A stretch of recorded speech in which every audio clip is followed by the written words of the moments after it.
All right, we're recording this on Wednesday, June 17th, 2020. Just a quick note to the audience at home. If you drive on freeway and don't use a blinker, I hope I'm standing next to you the day I give in to the urges. This is Bouncing Brains. I'm Sean Hatfield. And I'm Freddy G. And this one time at band camp. How y'all doing, man? It's Tuesday. What day is it? Freddie, on the real, man. Did you ever go to camp as a kid? Any kind of camp? No, fuck no. Day camp, no. nothing like that? YMCA, nothing like They that? tried to send me to the one for the badass kids. What was it called? I didn't go, but they were trying to. That's a great story. Well, not a great fucking story because I don't remember half of it. But before we continue, ladies and gentlemen, just want to let y'all know that this episode has been brought to you by Rockstar. If you ever feel like shit and you want to feel maybe something kind of sort of like a rock star, grab yourself a Rockstar.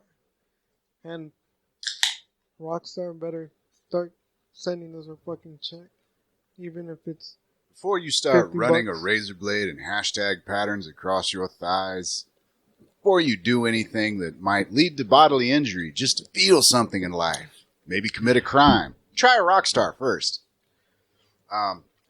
That was all Sean's disclaimer. Rockstar, I didn't say none of that shit. This shit is beautiful and delicious. Man, they ain't gonna give us money, man. And it's nutritious too. You get your vitamin B's and all that shit in one can. Anyway, so the camp for the badass kids. Once in school, when you're really, really, really bad, that the regular school can't put up with you. In school suspension? No. Oh, It's a camp. You mean the actual boot camp, like class type shit, where they send you to the alternate campus and all that? Yeah, that shit. But it was like a camp. Like they woke you up at 4 a.m. You had to like run 4 miles. Oh, you had to actually be in residence. Yeah. Oh, okay. So the fuck did you do? No, but hold on, time out. No. So- What the fuck? So I was supposed to go to that, but I think that was the first time in my life where I used my disability as an advantage. I was like, I can't do that shit. I'm crippled, you know what I'm saying? So I actually went to the doctor against my mother's orders. I went to the doctor and I was like, hey man, I need you to give me this note that says that I can't do this shit. And he didn't want to give me the note because I was a minor. I was still a fucking minor, so I wasn't able to like make decisions for myself legally. So what I did was I had my friend's mom. I paid her $50. And she went with me to the doctor and she got me an excuse and I took it to school the next day. I mean, I still got punished, but I got that in school shit that, you know, that nobody gives a shit about anyway. So I spent like 3 months in there. Nothing changed. I mean, I was still selling extracurricular activities and whatnot. But, yeah, no, I got caught with drugs on campus. That's why. I got you, man. That's Yeah, no, They punish you even worse when you get caught at a school, because the crime then turns into dealing narcotics in a kid zone or some shit like that. There's actually a thing, like there's a it's called a name, like in a kid zone. I don't know what the fuck it was. But it's way worse. It's a zero tolerance zone. Yeah, some shit like that. That same thing with like weapons and shit like that. And yeah. And by the way, to my defense, because I'm the only one that's gonna defend myself. You were donating that money to the church. I was not selling real drugs. I was just selling weed. So, yeah, I want to put that out there. I wasn't really selling real drugs. Pablo Escobar was a real drug dealer. Motherfucker sold drugs, you know what I mean? Mine was just weed. So, relax. Oh, man. I saw a good one that I hadn't seen before. A little meme popped up on one of the social feeds. It was a picture of Pablo Escobar with his kid posing in front of the White House. It's like this motherfucker traveled all the way to D.C. to get this picture with his young boy, and your ass is afraid to go to the grocery store. I was like, while the federal government is looking for him on cocaine charges. Sorry, people, if y'all see me look down, we got my daughter is not in regular like daycare anymore at the moment, and we have a new babysitter. And I'm not gonna lie, I don't want to say I don't like her. I don't know her very well, so I don't feel that comfortable, But the reason that we went with her is because her mom does know her very well, so I had to take her mom's word for it. No, you don't. Well, I don't, but for the sake of the fucking argument, so right now, I got her number and everything, and I've been in contact, and she's just asking me some shit, so that's why I'm looking down and I have the phone. I apologize for that. But anyway, man, yeah, dude, no camp shit. I never go to band camp or anything. In school, I was incognito. I mean, I stood out for other obvious reasons, but I was never like the kid. I was never like the straight A kid. I was never, and to be honest with you, other than drugs, I had no social life. No. I really, I wasn't a problem child. I did, I tried them. Cause that's another thing. Well, no, I'm lying. I was gonna say I never really did drugs, but I did. But what I'm saying, we've already determined that you don't consider weed real drugs. So. Well, I mean, but I did other real drugs too. But that's in my past. I've been sober for a long ass time. But yeah, I also did other real drugs and shit. But aside from the drugs, if drugs, and I know people are gonna laugh when they hear this shit, but I'm being serious. If I think that if I would have never done drugs at all, I think I would have been a perfect child. Man, you completely just jogged just one of those random little anecdote memories. I was somewhere recently. I won't name where. I won't name the names involved, but person I was talking to looked around. They went, "Man, all these people smoking weed. Nobody does real drugs anymore." It's man, you're on parole. It's like that Snoop Dogg meme. He pulls up with the blunt, and he was like, "Hit this, man." Oh no, do you do drugs? I got weed. And then they pull out a bag of cocaine. And it's oh, bitch, you do drugs. Yeah, man. But other than that, I was never really a pro. I noticed that, and I actually thought about this recently, about, I want to say 2 weeks ago, maybe 3 weeks ago, I was lost in my thoughts again. And I started thinking about my life, and everything that I've done wrong and what different shit that I've tried to do to just not be an asshole and be a better person, in short, right? And that's what I was thinking about, every single time that I've been in trouble, it was drug related. Every single time. I went back as far as I could remember, and every time I was in trouble, it was drug related. I mean, aside from when you're a kid and you break shit and or whatever, you know what I'm saying? But from ever since I was a youngster, 12, 13, 14 years old, when I was in real trouble, cause even when I was in school, man, I remember I never talked back to the teacher. I was never disrespectful to the teachers. I never yelled at the teachers. I never threw shit. I never got upset. The hell did you do to pass the time? Again, I sold marijuana. That's what the fuck I did. Sold marijuana and got money for food. This is Freddy's conservative side coming out. I had a job. At 12 years old, I had a job. Before y'all called it a dispensary. Dude, there was an article in Forbes talking about the lie of the marijuana industry. Does THC really get you high? And I'm like, you're a financial publication, goddamn. But I kind of understood where they were. They completely got some stoner to do this shit. Just the way he was wording, or whoever they were was wording this shit.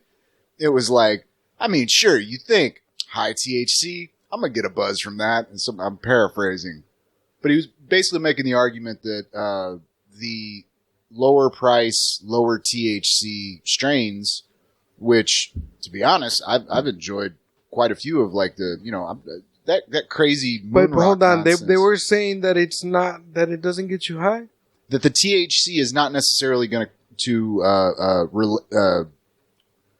correlate. That may not be the right word, but the THC doesn't indicate how high it's going to get you necessarily, because it's also the combination of all the other cannabinoids that are in there. No, I am not the smartest person in the world, and I am by far not a fucking chemist or biologist or whatever the fuck those people do. But I will tell you one thing, ladies and gentlemen, and whoever the fuck wrote that stupid ass article, there's a thing called moon rock. Okay, so but this is where I'm going. What I'm going is, why moon rock would maybe not a good example, but I couldn't think of anything else. Like moon rock's a good concentration, but it's also got all of the cannabinoids in there. That's what. By the way, if you don't know what moon rock is, it's flour dipped in wax, then rolled in keef. Yeah. And if you don't know what those are, fucked up is. Go pick up a copy of High Times. And by the way, I've never smoked moon rock, and I probably will never. I have to imagine that it would just couch lock the shit out of you instantly. No, because there's moon rock that's sativa. Well, okay, I understand that there's moon rock that is indica. I'm a firm lover of the sativa strains, just because, but the potency of it is not necessarily, dude. You can still get couch locked by sativa if it's some crazy, Frankenstein shit. You see that more when you get hybrids, but if you get like a pure, like, I'll give you an example. My favorite strain that everybody that knows me, like, is my favorite of all, is sour diesel. Okay. You can smoke a shitload of sour diesel, and I guarantee you're not gonna get couch locked. And the only thing that will happen is that you will have trouble sleeping. If you smoke way too much of it, you just won't be able to sleep. Okay, you start getting the anxiety attacks and all that shit. No, well, not really. You'll just be really high and you can't go to sleep. I'm saying at like extreme consumption levels. Because what we're talking about here is like the. It depends. It depends what you also consider extreme, because I've literally gone through an ounce of sour diesel by myself, and I was fine. I was high as shit. Okay, well, my understanding with sour diesel, that's something like a 12-15% THC level, which is not low by any means, man. You know what I mean? The stuff your kids are smoking in junior high is probably 10% below, and that would be pretty fucking high. But when you start getting into like 25-30% THC, you know what I mean? Just crazy. And granted, and by the way, what Sean just mentioned, the 35, 40%, even 40% THC, that's nowhere near where moon rock is at. Just so y'all have a fucking idea. And again, I believe moon rock is it gets up to 85% THC. Again, that's a concentration effect, man. And it's not really that it's okay. When it says like 30 or 40% THC, what they mean is that of all the cannabinoids present, your THC is 30 to 40% of the cannabinoids present. But the argument they're trying to make is that the THC level being that high is not necessarily indicative of how high it's going to get you. Like there's, again, you'd go back to Sour Diesel, OG, Kush, fucking, White Widow, White Rhino, fucking, AK, well, fuck.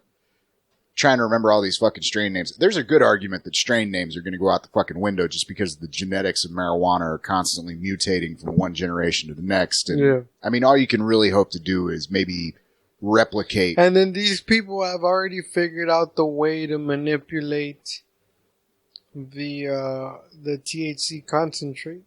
So there is a human being in the world. Well, more than one, I'm pretty sure. But there is actually a human being in the world that can basically, like, if I had to paint you an imaginary picture, they figured out how to, like, make the THC go up and down, and they figured out how to do that shit. So, and of course, California was the first one to come out with that or whatever, which brings me to the point that I was trying to make. Like, that's what I was going to say. They've learned to extract the THC and make it a standalone, right?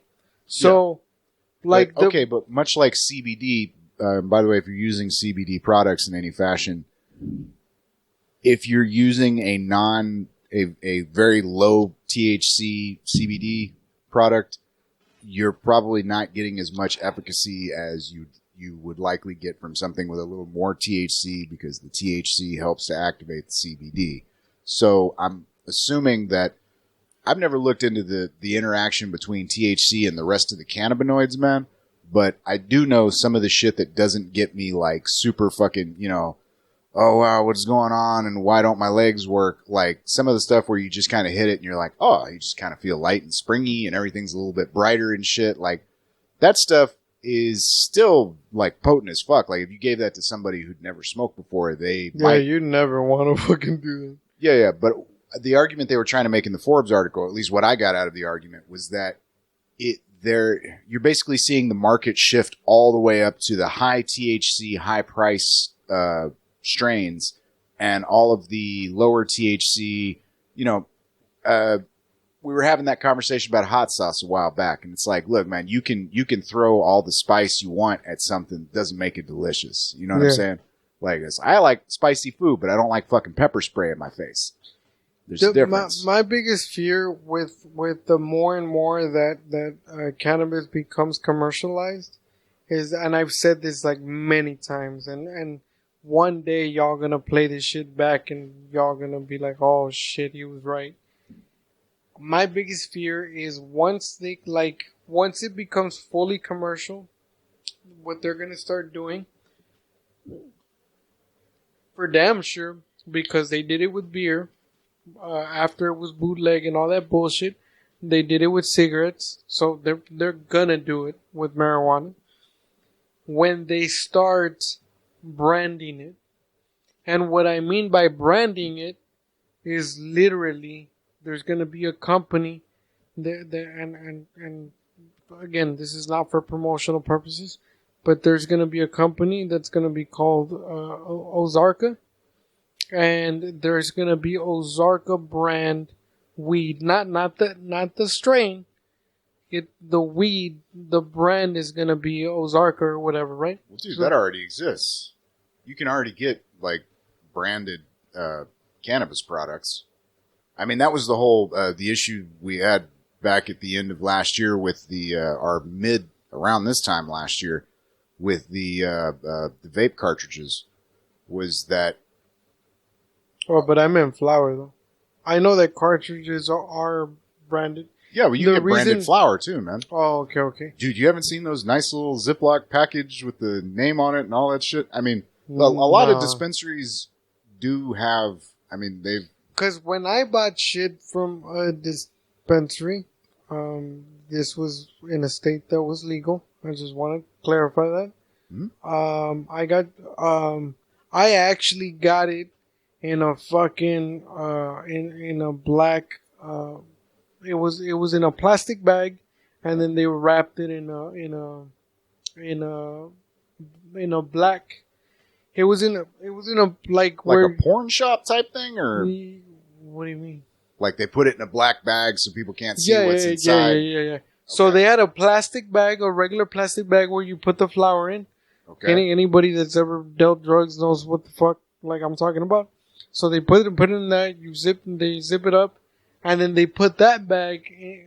They put that bag in a plastic black bag, and then the plastic black bag just had the like it had a stamp that was just to tell people or the public that you bought it at a dispensary, and you didn't buy it off the street. Because I don't know how it is now there in that state, but back then it was legal to purchase it from a dispensary, Right. but it was still illegal to purchase it like from the street, which was retarded to me. I think most of the states that have the legal recreational weed, that's the case, man. You have to buy it from a licensed No, like dispensary. I get it. I understand that. But back then, like when this had just, I'm talking about California, cause I Now, lived. this was when it was recreational legal or just the medical? It was medical. Okay. Recreationally, it wasn't legalized yet. Still had to go into the doctor and go, my elbow hurts. Yeah, pretty much.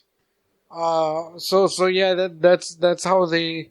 And even when I went to buy it, I couldn't believe that I was, that like there was a pharmacist, and I'm not even gonna do it in quotations because he was a real fucking pharmacist. Like he was like Had a lab coat and everything. Yeah, he did, and he had a lab coat. And then I don't know if y'all ever have gone into a fucking dispensary, but you walk in there and it looks like a fucking doctor's office. Well, I mean, I don't know what they look like now, but back then it looked legit, right? So I walked in there and he's like, "What do you need?" And I was like, "Hey man, just, come buy some stuff." And he was like, well, "What do you want?" And I told the guy, I was like, "Well, what do you got?" And this dude literally handed me a menu. It was a laminated menu. It had the picture of the flower, had the name, and then it told you the effects. So it's like, this does this, and I was like, holy shit. So then I was like, I'm not gonna lie to you, it was expensive as hell. But I was like, I'm gonna have that, and I'm gonna have this, and I'm gonna have that. And then they bring just 2 sheets of paper where you basically have to sign that you showed your medical license, marijuana license, and that you're also consenting that you're not gonna resell it. Back then, you had to sign those 2 forms for the dispensary's liability or whatever. Right. So you signed it, whatever, and then they take the papers to the back. They give you the copy of the papers. They give you a fucking receipt, an actual real fucking receipt, and then they bring you the bag or whatever. And I remember signing that shit, and I was like, you, like, I can just go, like, and the pharmacist told me, he's like, you're not from here, are you? And I was like, no, man, this is illegal where I'm from. You know what I mean? First of all, sir, you're free to put your hands down, and then. Yeah, man. So the first time I walked into a dispensary was back in 2017 in New Mexico, man, and that I think there's that's what that was way. I'm talking about 2000, like 13, 14. No, bro, I'm talking about 2008. Oh, way back in the medical. I'm telling you, dude, it was barely when this shit had barely taken off. Shit. Back in 2008, bro, like it was. Buying your weed standing next to cancer patients. And then when you back then, like I said, it was the new thing. So you could of course, just like today, you could still buy weed off the street, right? But the weed people, they started getting pissed off because the weed that you actually got from the dispensary was way fucking like higher grade than what you got at the fucking. Well, I don't know if you followed all that, man. Like, say, I think Colorado was where I was seeing a lot of the stories come out of. Obviously, you had Humboldt, County up in California, where like, I mean, those guys have been growing fucking weed for the past 50 fucking years, and they probably weren't happy with the dispensary, especially since the whole claim of like Northern California was we grow the best weed. And it's like, all right, fine, whatever. But like, after you start seeing just the like plethora of growers that were popping up, man, the shit you could buy on the street is probably either just as good, if not coming from the exact same suppliers as what's going into the dispensaries. I'm not gonna lie. Maybe I've been too long out of the game, but because I've been sober for a long time. But bro, in my lifetime, I've smoked a shitload of weed, like a lot. And I've smoked weed like in different places and different cities and different states. And from all the weed that I've smoked, I'll be honest with you, ain't nothing fucking with California. There is something in that California weed that is just, it's not. You know what I'm saying? And I'm going to be free again. Maybe I'm not qualified to make this statement because it's been such a long time. But back then, some of the place that had the shittiest weed was Las Vegas, Nevada. Las Vegas had some shit. I hope y'all fucking stepped your game up because that was just shit. Like at some point, I thought it wasn't even weed. I was like, this motherfucker gave me some oregano or some shit because this is. I smoked like 4 blunts before I like felt something. I've talked to at least one person that moved out to Vegas and stopped smoking weed because they couldn't find good weed. Yeah, man. So. And on the flip side of that, I know several motherfuckers who stopped smoking weed here in Texas because they couldn't find decent weed, and then moved to California and started smoking weed again. Hey, well, I will say this, man. There's people in Texas, in the great state of Texas, that stepped their game up. They've stepped their game up, and I mean like good. Yeah, cause like I said, I don't smoke, but I'm very close to people that I've known for years that have been smoking for years, and these people smoke like every single day. So that's where I get most of now. That's where I get most of my information from them because like they're in it. You know what I mean? Yeah. So yeah, even they tell like this one friend that I frequently talk to.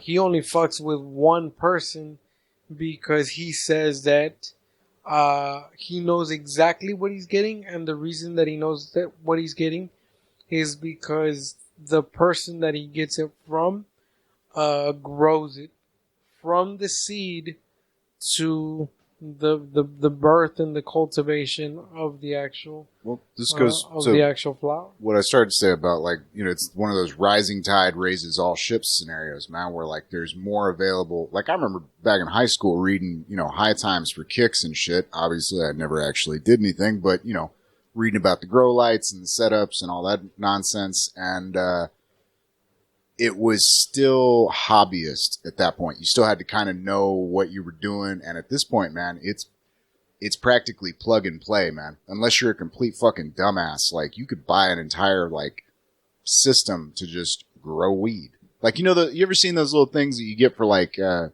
be honest with you, man. And I don't know if we've talked about this on here before. And if we have, I apologize. But... Is there a reason you won't let me in that closet? No. But honestly, dude, like, I mean, people that know me know that I'm kind of broke and shit like that. But I was thinking the other day, man, I'm like 95% sure that weed is gonna be legalized nationally, across the board nationwide pretty soon. So what I'm saying, the reason I say that is because, honestly, dispensaries is where the money's at. Like, it's just, just especially if you're broke, or if you come like from the bottom, or if you're even just middle class but you're barely making it, you can make a lot of fucking money, with having your own grow house. Now, I have a slight, just to throw this out there, I do have a slight concern because, like, all right, for the most part, man, we don't have like a lot of, like, let's say, what's the word I'm looking for here? There's a legal term I'm looking for. Aggressive robbery. Like, for the most part, if somebody's going to steal shit down here, they're going to fucking, come around when nobody's around. Like, usually when it's somebody's running in a house with a gun, it's drugs, that kind of shit. They break into 7-Eleven.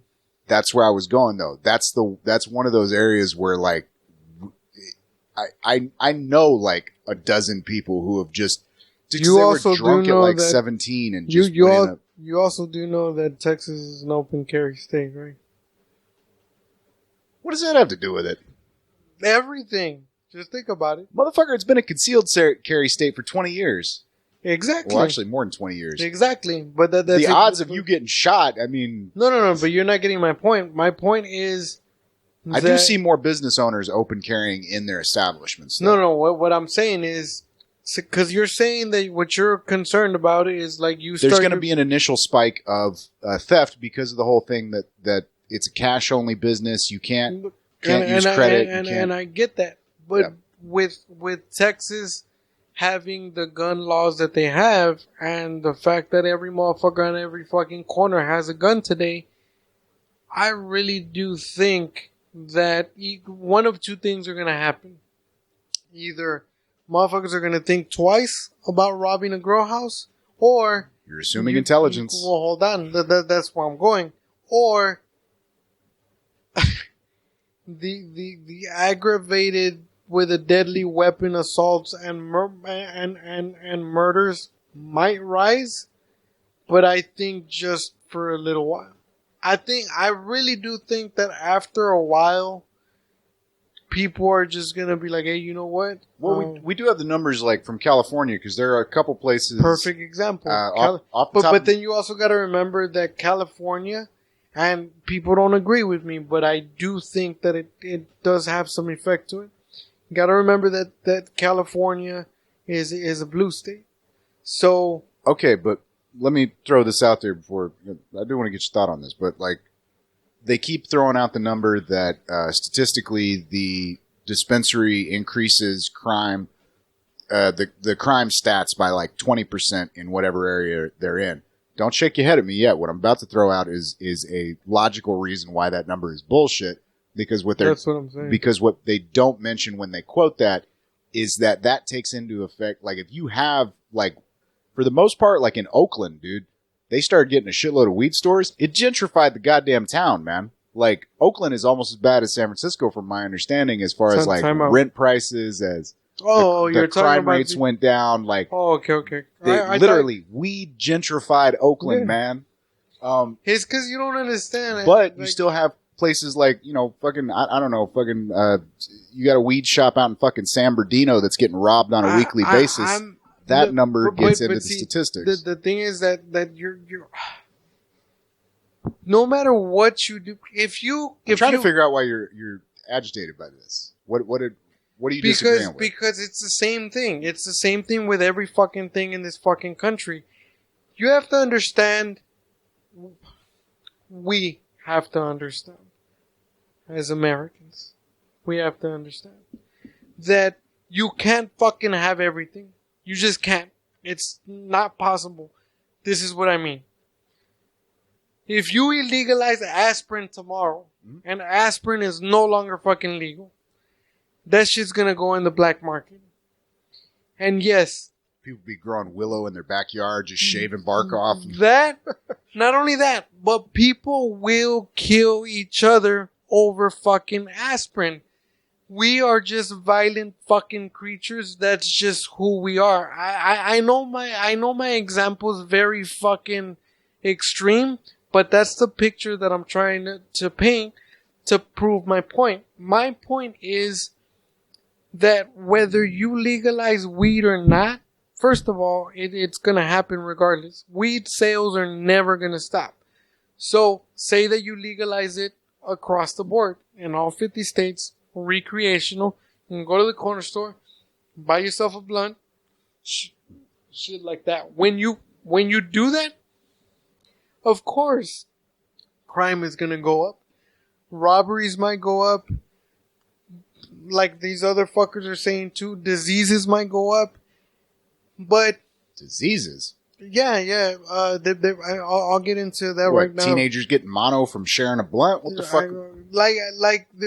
Well, I'll get into that right now. But what I'm saying is, yes, like shit will increase. Just look at history. What happened with the whole bootlegging thing? Bootlegging happened. It was legal. People went to jail. Shit like that. Hold on, let me throw a little asterisk in there. By the way, if you ever read anything about the amount of people that died from poisoned liquor, that was not, for the most part, liquor that was poorly made by the bootleggers. That was liquor that was poisoned by federal mandate, meaning if you went out and tried to stop the sales. Yeah, when you hear about denaturalized alcohol, they add methanol and other things back into it so that it's not pure alcohol. Yeah. So let me just put this point blank period because I want to cut all the fat out of it. Paraquat. If you ever listen to Joey Diaz, go listen to his story about coughing blood because he smoked some weed in junior high. Oh, shit. U.S. government sponsored, Mexico backed. Thanks. I'm gonna cut this shit out of the fat and shit out of the story. If you legalize marijuana, bad shit is gonna come with it as well as the good shit. All I'm trying to say is you're never gonna legalize something or ban something and not expect bad shit to happen. What I've always said, and I'm gonna say this fucking openly, I'm not a fucking Democrat and I'm not a fucking Republican. To be honest with you, I really don't know what the fuck I am because I have beliefs on both sides of the spectrum, but I'm not gonna get into that. So what I'm Guy Fawkes mask right next to his Confederate flag. Exactly. But what I'm saying is, like, there's you. That's what I mean by you not being able to have everything. You're just not gonna be able to have everything. So what I believe that you have to do as a system is like you do with everything else. You have to weigh your options. By the way, just to be clear, man, I wasn't playing devil's advocate in the sense of going like, oh, there might be some problems. What I was specifically pointing out was... I'm saying what they're saying. Granted, but there's a lot of fucking chatter that doesn't make any damn sense because they're not taking all the variables into account. If they legalized it at the federal level, this is what happens when you put old white people in the house. But, okay, go ahead. Jeez. You have no fucking idea, dude. For the past few weeks, man, just talking with going to get a cup of coffee in the goddamn kitchen and just having, dude, my relatives are to the point where they can't hear, so it's just loud voices and sorry about y'all at home, but man, all fucking time. I walk around the house with earbuds in, even if I'm not listening to shit, just so people leave me the fuck alone. Anyway, but what I was going to say was my major concern would be the financial thing, which there have been workarounds done as far as... You need to be more specific about the financial thing. You can't bank with weed money right now because of the federal law. Mm-hmm. Like the FDIC or FDIC won't cover banks that, process yada yada. Anyway, it's just impossible for a financial institution to take on a weed dealer of any kind. As for a long time, that was the case with it's always been that way. Okay, certain places like with head shops are the tobacco only bullshit. Like that's the reason you had all those workarounds for head shops back in the day. But hold on, before you get off that part, like I'm trying to figure out. I know exactly what you're saying. Shout out to anybody who's ever been thrown out of a head shop for saying the word bong. But I know what you're saying. And if it was legal federally, that would fix that. No, but hopefully, what I'm you saying would hope, is, right? Yeah. What I'm saying is like, what's your point? I don't. But just with that point that you made, that I understand that I'm saying that a lot of the argument, like the whole, the crime rate going up around dispensaries, a lot of that has to do with, one, the fact that they have to deal in it's a cash heavy business. They have to store it either on site or they have to have a security company deal with that shit. They can't bank. But okay, so let me kind of chop. Like all the safety of modern banking is thrown out the window. Let me poke holes in that argument. Easy target. Let's say that that's the problem. Right? Well, it's because I have to put cash in my vault. I have to be in possession of my vault, and I got a shitload of money, right? Because you will get a shitload of money. Well, it's the same reason convenience stores get hit up. Is like if you hit them before they do the drop box, they have a shitload of cash. I get it. I completely understand. This is not an advisory. The difference is that a convenience store and a dispensary is not the same. This is what I mean by that. Agreed. Well, what I'm saying is, point blank period, if you have a dispensary, you're going to make a shitload of money. You have to be an idiot not to make a shitload of money. As the famous quote goes, drugs sell themselves, kids. Exactly. So what I'm saying is, fortunately and unfortunately, because I do understand both sides, dude, you have a shitload of money, so it's simple. Up your security. And by what I mean up your security, I don't just mean cameras and surveillance and shit like that. If you have to fucking hire armed guards that can legally carry weapons, which I know that you can hire them, I would hire them, but I don't have the money to do so. But I know that you can, you don't even have to be a business. You as a personal civilian can hire fucking armed security. By the way, you just need the money. Just an indication for anyone that wants to argue with me over the whether or not we have how, let's say, aggressive our local criminal base is about doing armed robberies. When's the last time you walked into a store that had like the buzz in double lock bullshit? You know what I'm saying? Where you like walk through the first door, buzz the thing, and then they have to like unlock the dude. You can find those. You go upstate. Houston's got them. Fucking. But you just said Houston has them. But I was gonna say you got to remember that in this state, like, marijuana is not legal yet. So that's I'm talking fucking like jewelry stores and fucking. I get it, but that's the whole argument that I've been trying to point out this whole time. That's what I'm saying. Like when you legalize marijuana, a lot of that shit's gonna come. You're right, so I do understand the other side of the spectrum where you're going to have to up everything. You're going to have to up security. You're going to have to up, everything to protect yourself and shit like that. But I go back to the nucleus of my initial point. You're going to have a shitload of money. So... Oh yeah, dude! I think legal marijuana would do fucking gang. I mean, everybody, and I think we've mentioned it on the podcast before, man. There's a large portion of the economy down here that is based on laundering drug money. So what I'm saying is, like, you're gonna have this money, right? And you're gonna have to like weigh your options. So because I've done this a million times in my head, so it's like, okay, so what do I prefer? Like, up my security. Open a dispensary, take my chance, grow a legal business, dealing this shit that people are gonna deal here anyway, long after I'm gone, and they've been doing it long before me, or would I rather deal with poverty the rest of my life? And then not only deal with poverty, but depend on crime. Because people that don't do that, that's another thing, and I'm not going to go into detail into it because we're not going to finish, but that's another fucking thing that I wish people understood. A lot of people that commit crime, that I understand that this is going to sound fucked up, but it's true. I don't know what other way to put it. A lot of people that commit crime, they commit it out of necessity. What I mean is necessity is because somehow that crime is connected to money.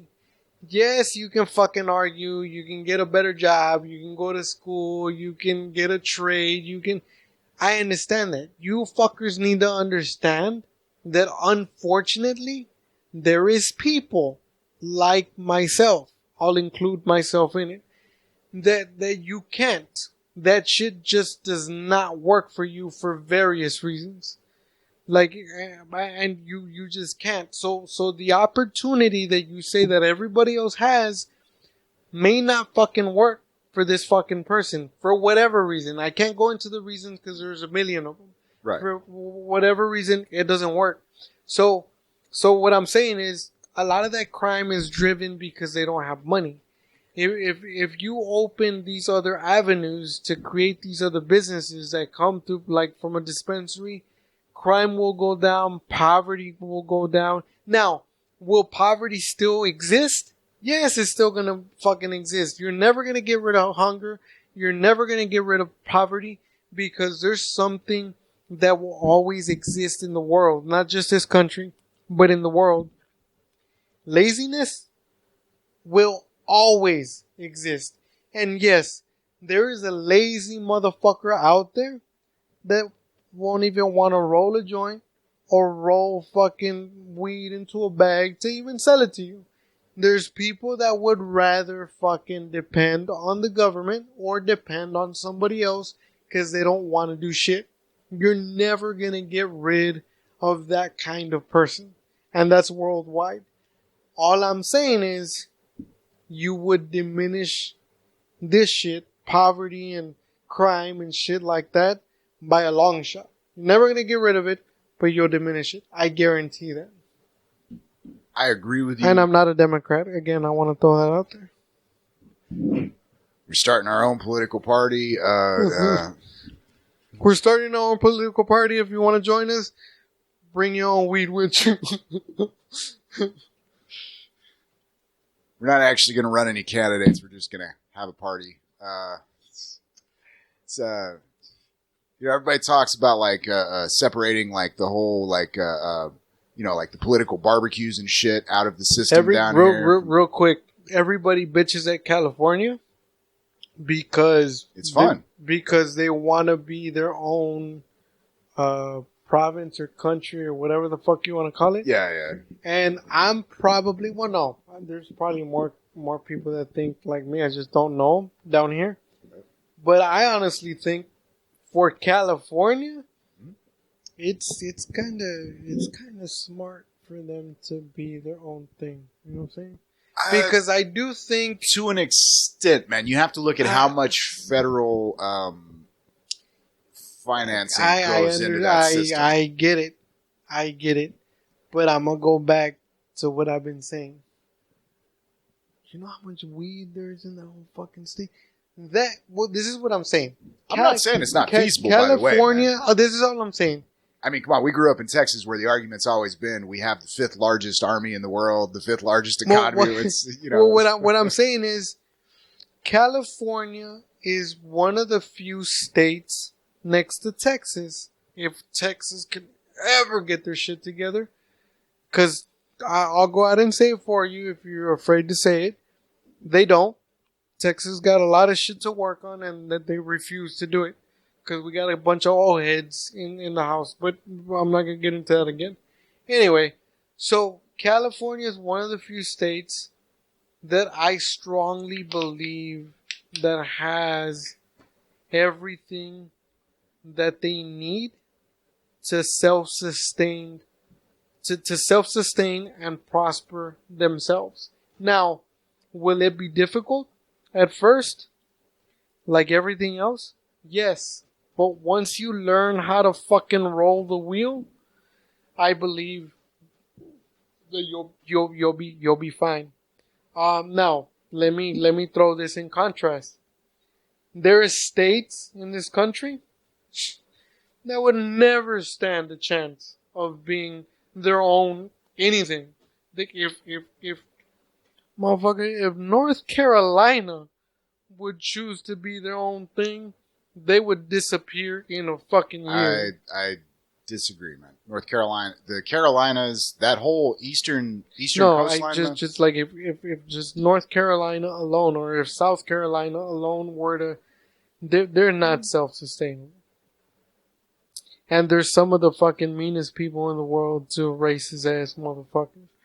They don't like, and I'll give when you I that. say racist, they don't like black people, they don't like brown people, and they don't like white people. So, what the fuck, bro? Like, Look, the key is you find the local redneck joint, you bust in there, you order a fucking whatever beer anyone else is drinking, a chicken fried steak, and you tell them you like Waylon Jennings, you're good.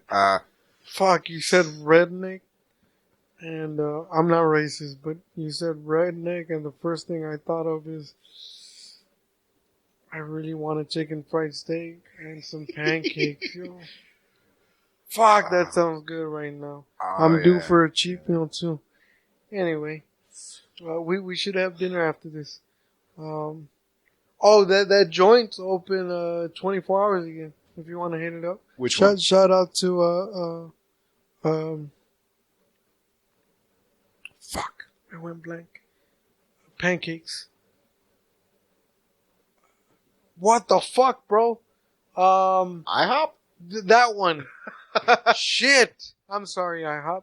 I was trying to give y'all a shout out and everything, but Hey. they're back up and running and everything, and they even got that social distancing shit. Now that we're touching on this, what do you think about fucking Mission instituting a curfew again? And a retarded well, let me get your opinion first. Okay, let me say this first. I'm not trying to play devil's advocate, I swear. But, let me explain. Let me put on his clothes. Yes, let me explain. I think Mission is being smart. And I'll tell you why. I think that everybody else in this county, and in Cameron, and in Willacy, and how many other counties are there? Star, Willacy, Star, Hidalgo, that Cameron. bitch. Sorry, Star. Y'all so small, I forget y'all there. No offense. So I think that if we would go back to that, long story short, we would be a lot healthier. Now, before I continue the rest of my statement, I will say this. I understand the economy. I understand things need to get going. I get it. So that's where I'm pulling myself. So, but this is what I'm trying to say. This shit is not gonna go away. It's not gonna go away. But like I've said it before, the only thing that I have hopes of is that at least that they come out with a vaccine that will allow me to not die if I contract this shit.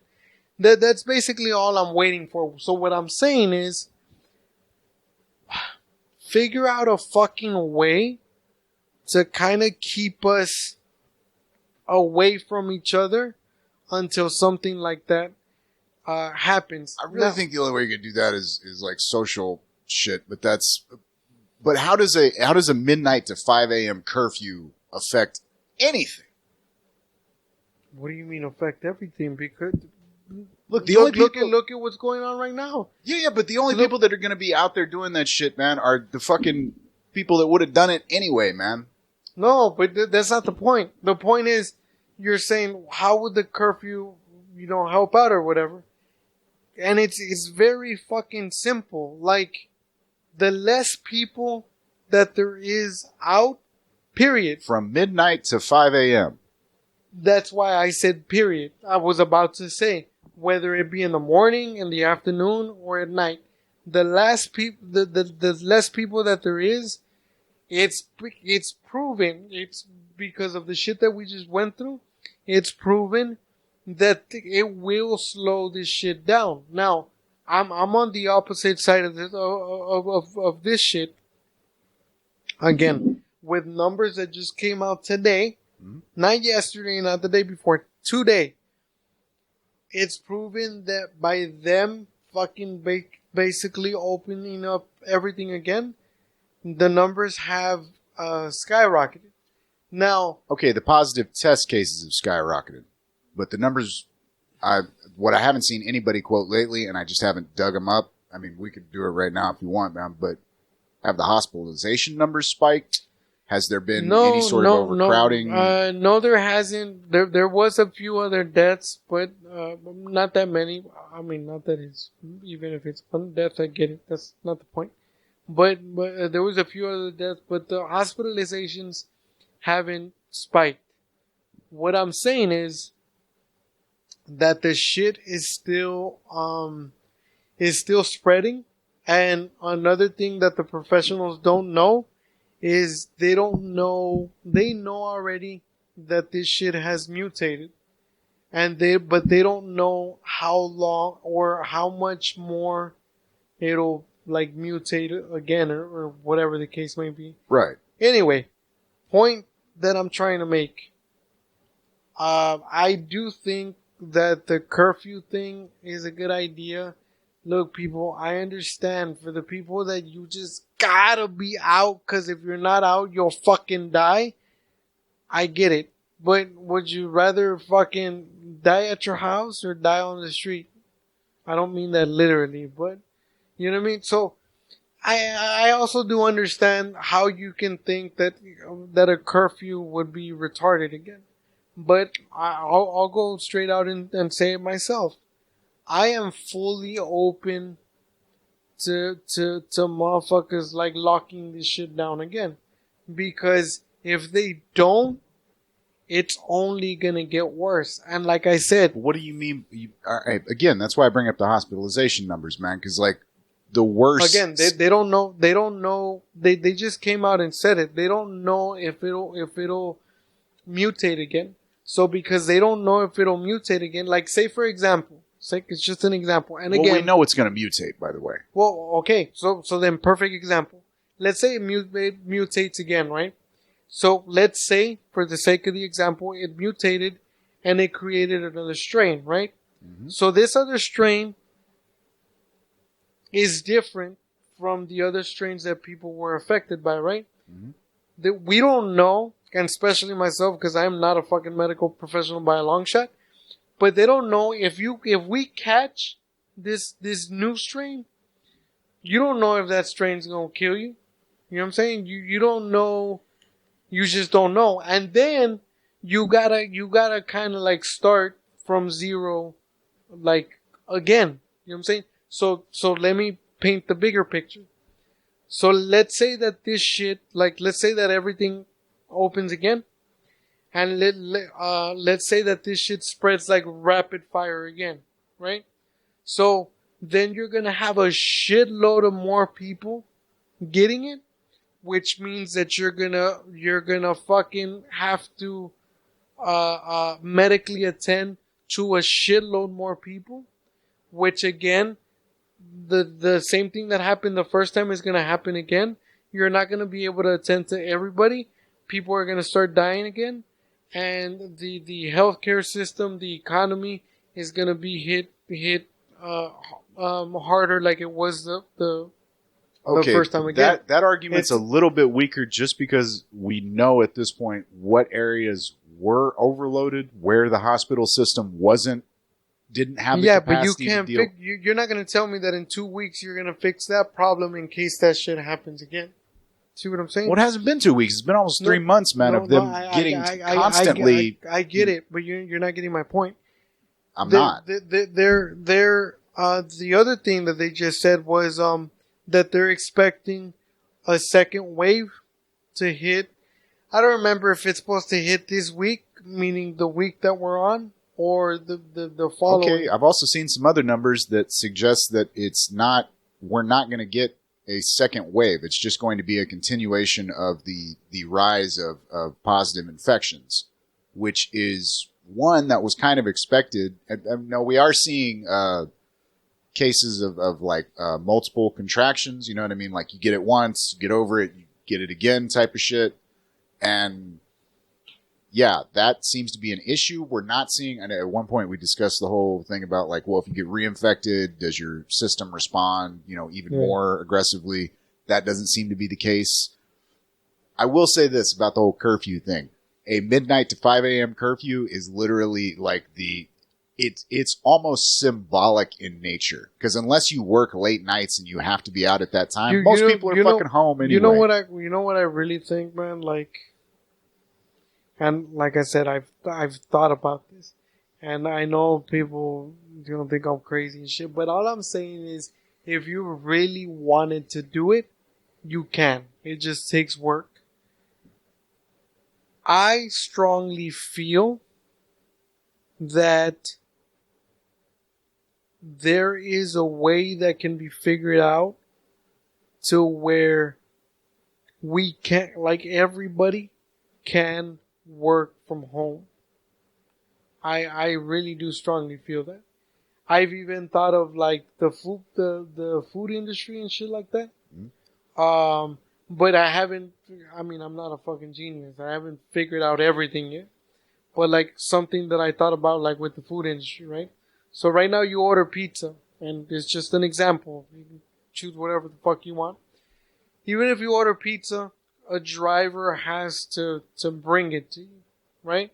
Mm-hmm. Let's say, just again for the sake of the example, let's say that driver,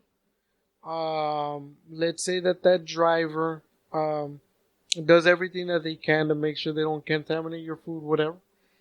And what they don't want is they don't want person-to-person contact. They want to minimize it. Right. So there's been a great invention that now for a couple of years, even the military has been using. Motherfuckers, they got drones. Nigga, fuck the military. Amazon sends drones to drop off your packages at your fucking front door steps. Why the fuck can't they drop off your food? They haven't done that yet. They've done pilot programs. They don't have that up and running as a service yet. I just read an article on and it's credible. They've been running tests on CNET. Unless they just started doing something, like maybe there's a limited area somewhere up in Seattle that they're running this shit, or I mean, outside of that, I've only seen the test programs. Okay, let's go with that. Let's say it's a test program. All I'm saying is that it's possible. Why can't a fucking drone drop off your food at the and then again, people understand me. I'm not saying get rid of money, like get rid of like paper money, but what I'm saying is like for shit like that, go card based. You pay just like you fucking do an Uber. Pay your Uber and shit. The government listening to us again. Yeah, I was going to say, shout out to everybody that got a government-issued debit card for your fucking stimulus check. Yeah, now they can track you everywhere. Here, trust us. All right, that's the first hour. Fuck! I wanted to finish my fucking... Motherfucker, I'll let you get the first word in when we come back. Quick pause, we'll be right back, people. And we're back. You beautiful motherfuckers. I was just saying that I was like really hungry. So we're going to try to make this next hour go as fast as possible. I know you're probably sitting on your ass at home. You're probably stuffed your face with something already. But I'm starving. So I need to get me some food because it's been like 3 hours since the last time I ate. I just want you to know that Freddy's picturing you naked. Well, I don't know about all that. Well, I mean, if you're an older lady... Look at him qualify it. Yeah. If you're an older lady that still looks good naked, like Halle Berry, I don't give a fuck what you say. Halle Berry at 50 still looks fine as hell. Halle Berry, if you're watching this, just saying. Anyway. If you're a large feline that occasionally kills joggers, give me a call. So, I still got Rockstar. Episode being brought to you by Rockstar.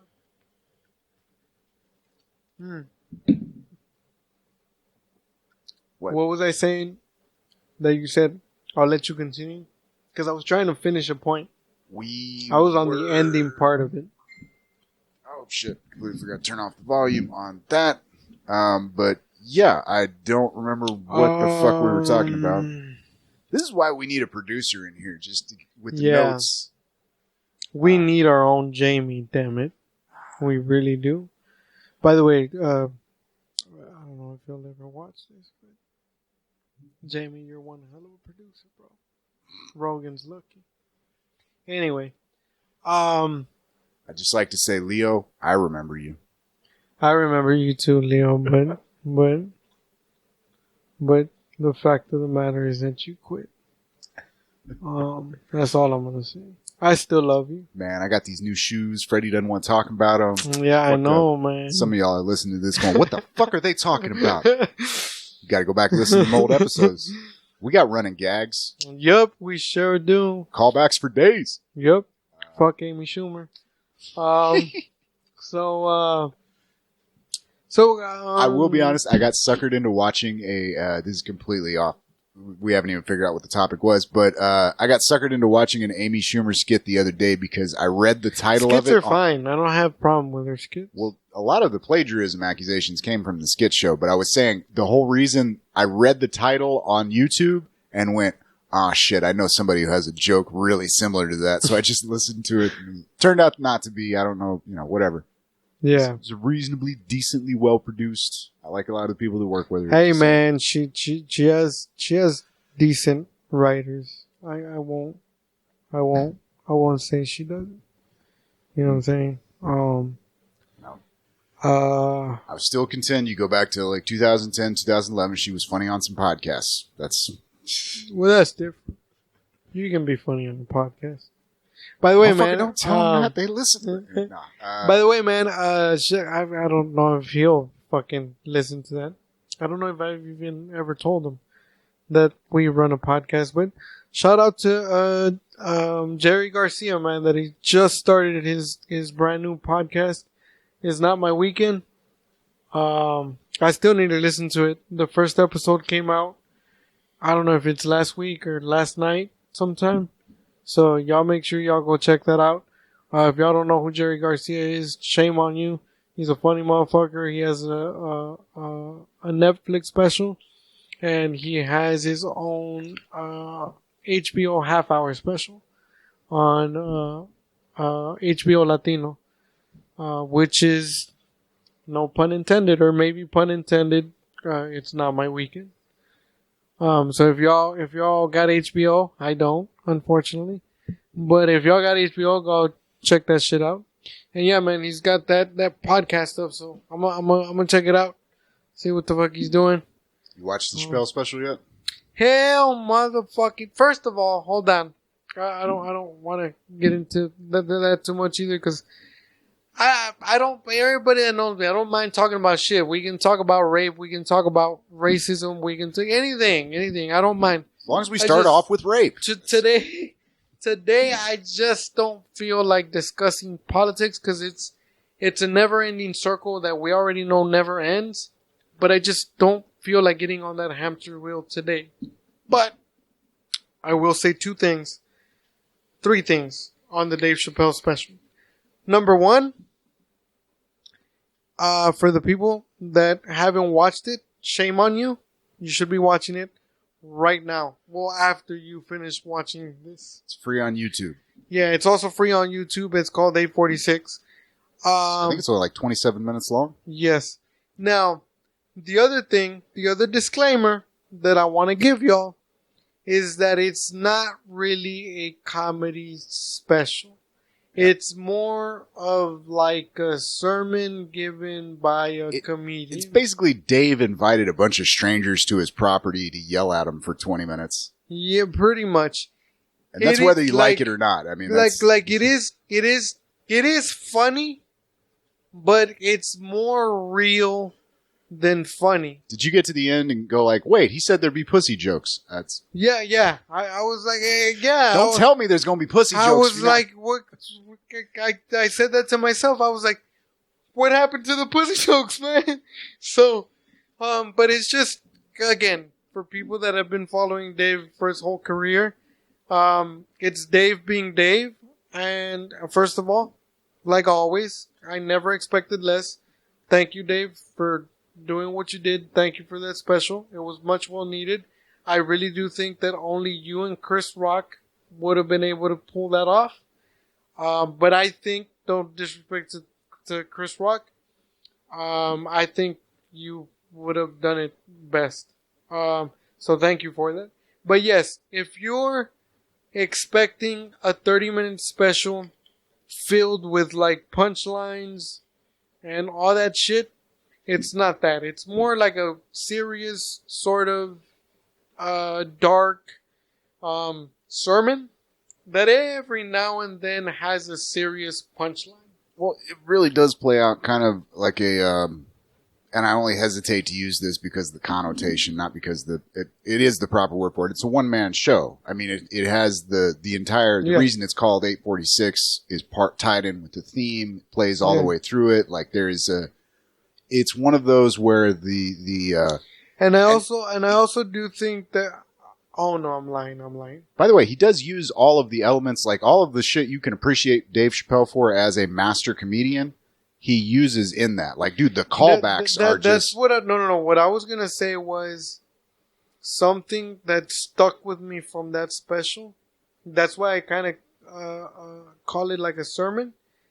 Is you can really tell that when he was making these statements, the emotion is what got... Like, every statement, every bold statement that he made, there was real emotion. If you go back to like listen to the other fucking 6 specials, 7 specials. What was the one he did at the Comedy Store? Birds and... Oh yeah.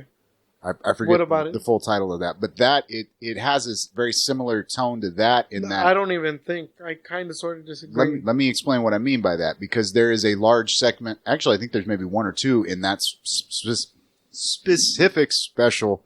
I'm talking quickly because I don't want you to jump in here and talk over me. But where he does take the time out, where there's a whole chunk that's not funny. There's no funny in there. It is. I think sermon might be the right tone to describe it. He's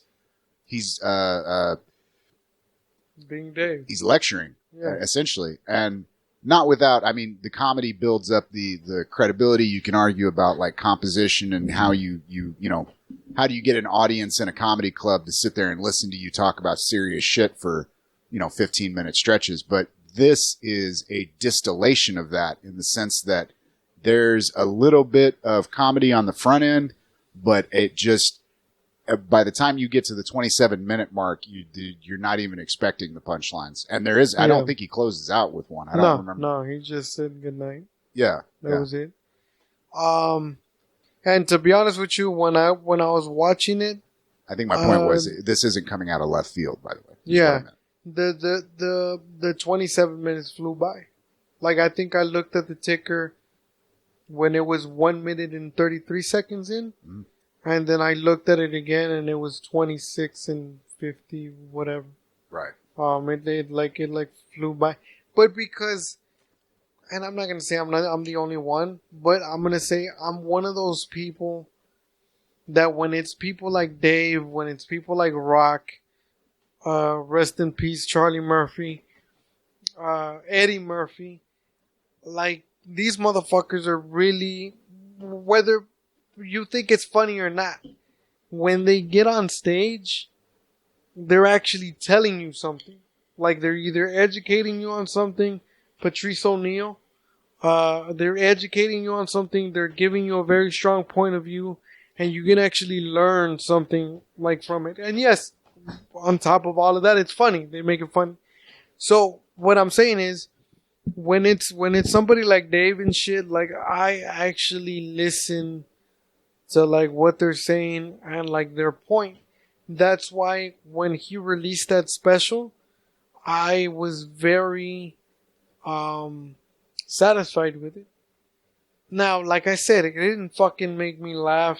I think I only laughed like 4 times during the whole thing. But I enjoyed the whole thing from start to finish. I don't know if enjoy would be the word I'd use to describe it. I was engaged through the entire fucking thing. No, I was engaged and I actually enjoyed it. Now, the reason that I can say that I actually enjoyed it was because what I was going to say, like, only somebody like Dave can do that. Like, what he said, those words, is what the world needs right now. And in this fucking brittle spirit of a country and world that we're living in right now, where you can't say this, can't say that because they're going to cancel you, they're going to get rid of your career. They just try to do that today with Kendrick Lamar and J. Cole. They fucking try to cancel them out of fucking Twitter because of the 2 singles that they dropped, which I've listened to both of them. And they're just fucking talking. Fuck is the issue with the singles? Have you heard them or no? I didn't even know they dropped something. Oh, yeah. It's the same thing, dude. They're just shedding light on what's going on right now and why it's going on. And Twitter had their little bitch fit, basically. And well, the Twitter thing, because it was Twitter and Facebook, but the Twitter thing was a bigger issue because somehow I don't know what the fuck they were listening to, because I've listened to the track 4 times already. I need to go back and listen to it again, but I've listened to it 4 times, and they were pissed off about his stance on the whole Black Lives Matter movement and the riot, the protesting and all that, because they were saying that J. Cole especially was against it, like he was against the protest and whatever. I've listened to that track 4 times, like I said.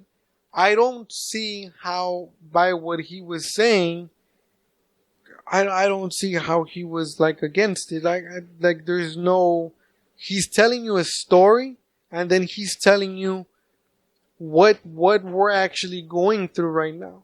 Okay, but let me ask you this. When you say they're trying to cancel him on Twitter, this is people on Twitter or Twitter? No, people on Twitter. Okay. Like the world, basically. All right, that makes a lot more sense. Yeah. I was about to say, what kind of fucking weird ass shit is Dorsey getting? No. Just people on Twitter. And then the reason that they're mad at Kendrick Lamar is because these people actually had the balls to, like, and I'm talking about the people, the fucking ignorant audience people. They had the balls to say, they said in a bunch of tweets, they said, oh, how can an iconic figure like Kendrick Lamar have the audacity to stay silent during these times when we need, like, our people to speak up or whatever? Like, how come he they were giving him a bunch of shit basically because he hadn't come out in an interview. He hadn't come out publicly to say his thoughts on what was going on at all, which is true. He has been silent throughout this whole time, and they were mad about it. But again, I'm a hip hop head. I listen to shit. If you motherfuckers are mad about that, this dude created, recorded, and dropped a whole project, the whole fucking thing, screaming at you about the oppression that y'all still going through and that y'all been through. And it was a beautiful fucking masterpiece, which is To Pimp a Butterfly. Hey man, it goes back to that old, what have you done for me lately? I understand what you mean. And that's my point, dude. Did you see the statement that the press conference that Killer Mike did with the? Yeah. Well, no. I didn't see the conference. I saw the clip. Okay, well, it was only about maybe 6 or 7 minutes long. Yeah, the whole statement. And really, if you haven't watched it, go watch it, because I mean, first of all, Michael Renner is a fucking wonderful human being. From everything he's done, I don't know him personally. I'm just saying, like, just as one of those people that is putting shit out there that is like contradictory unless you actually listen to what the man's saying. Because I mean, he's one of these guys that is very open about, say, loving strip clubs and weed and fucking, all this shit, but he's also comes from like a law enforcement family and has like this very like kind of Southern conservative, mindset when it comes to like, community and shit like this. And it, like, the emotion in his voice when he's trying to, like, he's like, I didn't want to come up here and do this. Like, but having, how do I put it, man? Like what the fuck do you want from Kendrick Lamar, man? Like what? I mean, these people, man. Like what? Like No, what and the fuck I do you get want it. him Like to fucking do? like you have to understand. Like, okay, let me put this like this. I understand their argument. Like I'm talking about the people. Right. I get it. Like I get it. You're an icon. You got some sort of responsibility because you have a huge following. I get all of that. I understand it 100%. What I'm saying is, it goes back to what you were saying. Like, you can't expect for somebody like Michael Jackson, Michael Jordan, Mike Tyson, any of the Mikes, take your pick, a Kendrick Lamar, a Jay-Z, these people that have been iconic to the world, not just the country. You can't expect them to try to do everything all the fucking time. If you really want this change, if you really want anything, if you really want to change anything, you have to understand. Start with you. Just like start, even if you're nobody. I guarantee you that if you try to put your step in the right direction, at least start, you'll get somewhere. I'm not gonna say that you're gonna get to a global stage, but you can get some. And quit bitching about what somebody with a bigger platform doesn't do for you. Because honestly, I know a lot of people don't want to say it because, again, maybe they got a following and they got shit to lose. But I'll fucking tell you, and I'm pretty sure they feel the same way. They can't fucking do everything for you. They're not Superman. You can't expect them. Just because they don't publicly speak about it, it doesn't mean that they don't care. It doesn't mean... Well, also, man, it doesn't... I think we've kind of talked... Chappelle said it in the special. When he said they want me to come out and speak as a celebrity, and he said, why the fuck, sorry, spoiler alert. Why the fuck does anybody want to hear me speak right now? And he said the streets are speaking for themselves. I was going to bring that up. At the moment, well, you know what I'm saying? More importantly, I think the comment he made about, like, look, I trust y'all. And from the y'all, it was basically specifically referencing the younger, by the way, active. Like going with what like Chappelle said, I want to like publicly say this too. Everybody that has protested peacefully and has flooded the streets and taken a knee and just flooded the streets of New York, Los Angeles, Seattle, everywhere that y'all peacefully protested, I commend you, I applaud you, I'm with you, and thank you for trying to do things as peacefully as you can. And for the people that they say that incited violence, I will say this. I don't agree with it. I'm gonna repeat myself because I don't want fucking people to misconstrue me. I do not agree with the violence. But I do understand it. If that makes any fucking sense. I understand why people are being violent about it. And it's very fucking simple. After a while, as human beings, as the creatures that we are at instinct, Sean, you're my boy, man. And I respect you, and I like you and everything. But if I really want something, and I know that only you can get it to me, especially if it's only you, I'm going to ask you, Sean, can you do this for me, man? And then you tell me, well, hold on, just hold on. And I ask you again, and I ask you again, and I ask you again, and I ask you again, and then I get nothing. I'm gonna get to a fucking point where I'm probably gonna slap Sean because he hasn't done shit about it. It might be a bad analogy, just like, might be more effective to say, like, if you hired somebody to do a job And then they kept giving you excuses for years about why they were fucking up the job. And then while they were doing that job, they caused more problems. No, well, the reason that I say slap specifically is because, again, to what I said earlier, these people caused havoc and fucking started riots and started fires and started looting. That's what I'm trying to say. Maybe I should have said that. I don't agree with the looting, but I understand it. All right, look, you're going to make me defend Target here. And essentially what it is this, man. Target doesn't owe you shit. And again, I understand that. But let me put it like this. When you're the little guy... I understand the frustration, what you're talking about. But what I'm saying is when you're the little guy, like me, I'm the little guy. I don't have a voice like a Jay-Z does.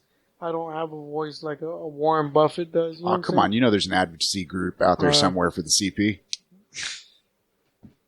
Ain't nobody gonna listen to those retards anyway. So, well, if you talk faster. No, anyway, the little person, man. So you can't. There's only so much you can do, is all I'm saying. And after a while, man, you get frustrated, and the little guy can't yell far enough for the world to hear him. So, because I've done it, bro. I've yelled out of frustration, and then I take a step back, and it's like, you crazy motherfucker, there's nobody here.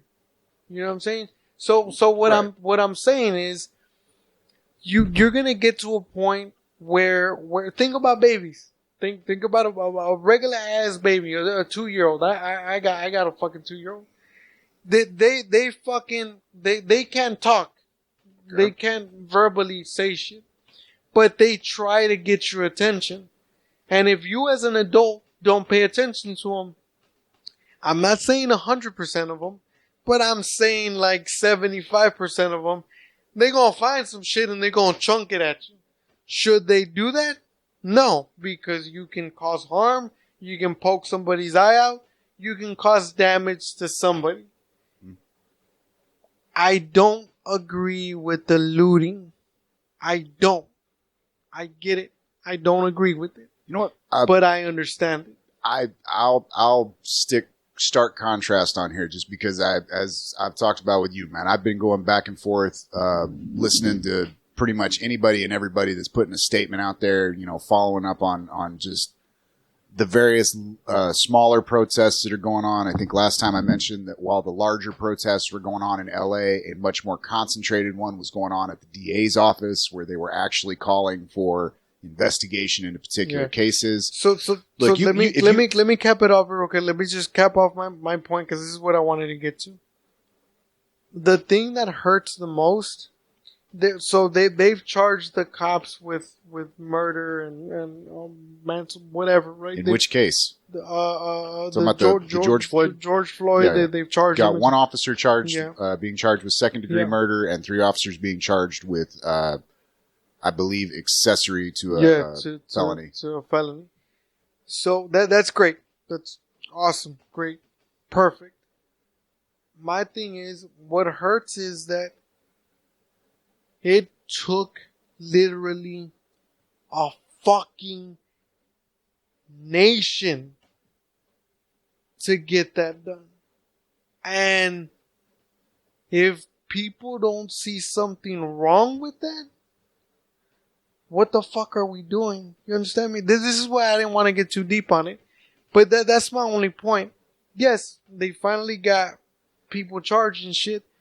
But my point is, let's take out the fact that they were cops. Let's take out the fact that he was black. Let's take all of those fucking stupid ass factors in my point. Let's take them out. This is my point. When you deliberately kill somebody, I don't give a fuck who you are. White, black, orange, brown, whatever the fuck. You have to fucking be charged with murder. You have to. Right. Not unless it was blatantly a fucking accident to where you drop somebody. You know what I'm saying? Oh shit, they landed on their head, they're dead. Well, motherfucker, you know. And even then, what were you doing that he fell on his head? Well, and even then we have there are laws in the book for manslaughter, for negligent homicide. Yeah, exactly. But when you deliberately kill anybody, I don't give a fuck what your race is, motherfucker. First of all, there's no question. It's murder, first of all, so we can get that bullshit out the way. It's murder, and then what we need to do is we gonna set a trial date. We don't need a fucking nation to loot and to fucking basically tear their neighborhoods down so that the fucking justice system be like, hey man, these motherfuckers are pissed off. I think we should charge them. That should have never been, and it just hurts. It just hurts that because now it's been proven and it's well documented in videos that in all 50 states, all of them, there wasn't one state left out. They all protested. So, yeah, I can literally tell you that it took a fucking nation to do that. And a justice system anywhere in the world, especially in one country that prides itself in being the good guy. Oh, fuck it, I'll say it. That bullshit about, and justice for all, we need to scratch that shit off, or you know what I'm saying? I disagree, because we're trending closer to that. It's not, look, you can go look at like, say, national prosecution under civil rights charges and all that shit. I mean, going back to the 54 even, and granted, you can argue even before that there were cases against government entities regarding, constitutional violations. Well, this is what I'm saying. Like there's people. What I mean by me saying like injustice for all. There's the only arguments I need is there's still people that have murdered. I'm not talking about these cases that are going on right now. In the past, like you said, very recently, I'm not going too far back. There's people that have blatantly murdered people and walked away free. And there is people that, again, they've blatantly, let's flip it around. We were talking about the drug that isn't a drug. I know people personally, dude. I know somebody in a federal penitentiary right now that is doing 45 years because they were caught with 50 pounds of marijuana. Yep. I don't know them personally, but I know of people. Again, white, black, doesn't matter. I know of people that have killed somebody and gotten 9 years in prison, and they got out in 4 or less for good behavior. If that doesn't tell you that there's something wrong, I don't know what the fuck. And that leads me back to my initial point that I said, justice for all. It's not really justice for all. And again, I will say this, you can disagree with me, but what I'm saying by you is the people hearing, the people watching, whatever. It's not justice for all, because that's all I meant by it. Because there's crimes that people walk away from, and then there's crimes that people are doing life for, where they never even hurt somebody. And I get it, okay. If I sell weed to you, you smoke it, it hurts your health, you might, whatever. I get that perfectly fine. My answer to that, motherfucker, aspirin and Tylenol are still perfectly legal, and all right, man. nobody... Again, I think you're ignoring my point, which is that the trend in our lifetime has been towards rectifying some of that. There have been obviously violations against that. We brought up the Patriot Act on the last podcast. Now, that you can argue would be more liberty than justice, but that's why it's liberty and justice. You got to fight on both fronts. I get what you're saying, though. I get what you're saying, but my only solid point here is that I believe as an American and anywhere in the world, but we're not gonna fucking deal with the world because we're having enough trouble fucking dealing with this country. So I believe as an American, there shouldn't be under any circumstance or situational point where it takes a nation for you to bring justice. I agree with you on that. And by the way, just to that was all my point. Just to lighten the mood a little bit. That was my only point. To quote Ron White, I don't know how many it would have taken to kick my ass, but I know how many they were going to use. So, but look, all I'm saying is, man. And by the way, Casey Anthony walked away free, just so y'all know, in case y'all forgot. I don't remember exactly where the quote is, so I can't attribute it correctly. But basically, the idea, I do very much hold legally the idea that it's better for 10 guilty men to walk free than one guilty man to be punished unjustly. I'm butchering that quote, I know. Yeah. But I'm very much in favor of having the laws written in such a way that people aren't, because, all right, you talk about like the drug charges. Part of that is all of the compounding federal charges where it's like, okay, it's not just that you had weed, it's that you had so much weed and you crossed a state line and, oh yeah, and there was a pistol in the car. So we're going to put you away for life. No. Hold on. Time out. That's not I'm not being specific there. No, I'm saying what I was going to say, I didn't say that though. I've personally dealt with the judicial system enough to tell you that when you bring weapons and drugs, that's a different story. I'm saying along with the weapons, there's a lot of other stuff that they can stack on top of that. I get it, but I'm completely with you on that. That's leaving fucked up. Leaving the weapons aside. I don't give a fuck what anybody says, homeboy. It's still weed. No, I agree with you, man. It's weed. No, that's what I'm saying. If there's a law against marijuana, charge somebody under that law. I don't agree with the law, but if there is a law that says marijuana is illegal, here's if you have it, there's the fine. My thing is the amount of time that you get. For marijuana, you know what I'm saying? That goes back to that whole idea of having like these bracketed mandatory sentences where it's like, that's another thing that I disagree with. The fact that the judicial system has a system in place that basically you can't really tamper with, like maybe move or whatever. Right. I get it. In some cases you can, but for the most part you can't. Like where just for the sake of the example, because I don't know everything. If you get caught with a pound of weed, you have to serve a mandatory of 5 years. I don't agree with these mandatory Why, dude? Why? You know what I'm saying? Now, let me back up before they fucking crucify me. If you have any drug and then you have a gun, I get it. You understand me? Because a gun, a knife, an assault rifle, whatever, that brings your crime to a different spectrum. And I can see how you can say... No, I'll disagree with you on that.